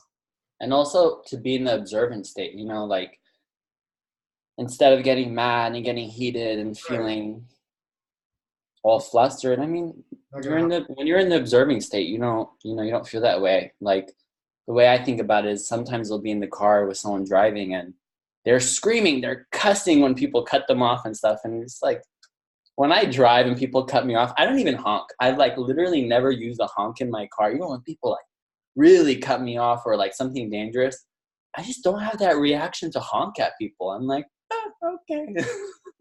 Yeah, stay in control of your emotions. I'm so glad, Oliver, because Scott has issues, man. I brandish my 50 caliber sniper rifle when somebody freaking cuts me off, bro. But what I was in all seriousness, though, Oliver, what I was gonna say about Mercury in retrograde, dude. Like sometimes I believe like half this shit is just myth, like just a goddamn myth. Okay. But if we put energy to it, guess what? No, it is, and this is what I was saying, man. Like, I feel like Oliver, at the state you're at, like seriously, and some of the stuff I've heard you say, and some of the things watched you interact with people, dude, you have more than enough energy inside of your being to compensate whatever Mercury in retrograde brings. I mean, Jesus, you're just like a goddamn candle, bro. I wouldn't even worry about it. If Mercury in retrograde, you're like, what? I'm the middle kid. I'm used to it. I'm like, everything stands on my shoulders all the time. I'm like, all right. Yeah, I hear you, man. How many kids? I was the oldest of 5. What? Sorry? I was the oldest of 5 in my family. How many kids are in yours? So I'm a middle. So I have a younger brother and an older brother. Oh, okay, cool. Ooh, wow, all boys. Yeah. But everything else falls on my shoulder in my family. But it falls on my shoulders because I'm okay with it. Well, it doesn't fall on my shoulders for no reason. If I was to collapse, it wouldn't fall on my shoulders, but things happen for a reason. Yeah. Story of my life. Literally. I have a younger brother and an older brother as well. We're the glue. We hold it all together. If I was there, my older brother would be off in the distance. My younger brother would be losing his shit.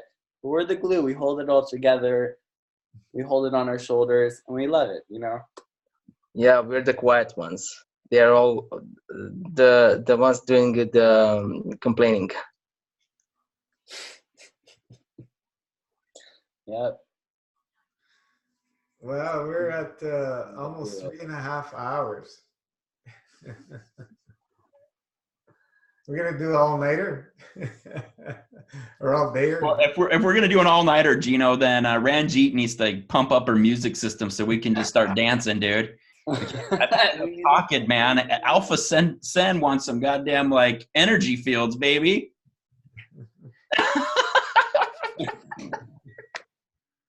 It's awesome. It's awesome. Got that energy just flows and flows and flows. Everything's wonderful. When it gets stagnant, not a good place to be, right? So we keep it flowing. Keep it flowing. That's all it is. It's very simple. So we're gonna wrap it up. Yeah, sure. I love everybody here. It's love and blessings to everyone, man. Thank you so much. Love you guys. So much out of you guys. I just want you to know that. It's just so awesome. Thank you. Thank you so much. Been a blast.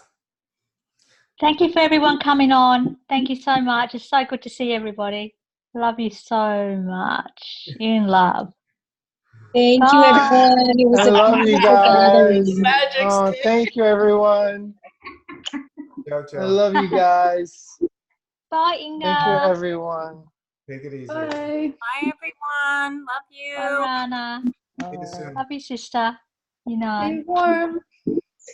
Yeah, stay warm. Stay cool. Bye, Yes, Lynn. Ross, thank Bye, you. Anthony. Bye, everyone. Bye, honey. I'm going to have a swim for everyone. Right now. I'm going to have a swim for everyone. Good night, you guys. Night. I love you.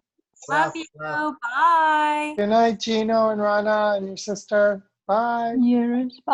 Anthony, you blessed soul. Thank you. So nice to see you all.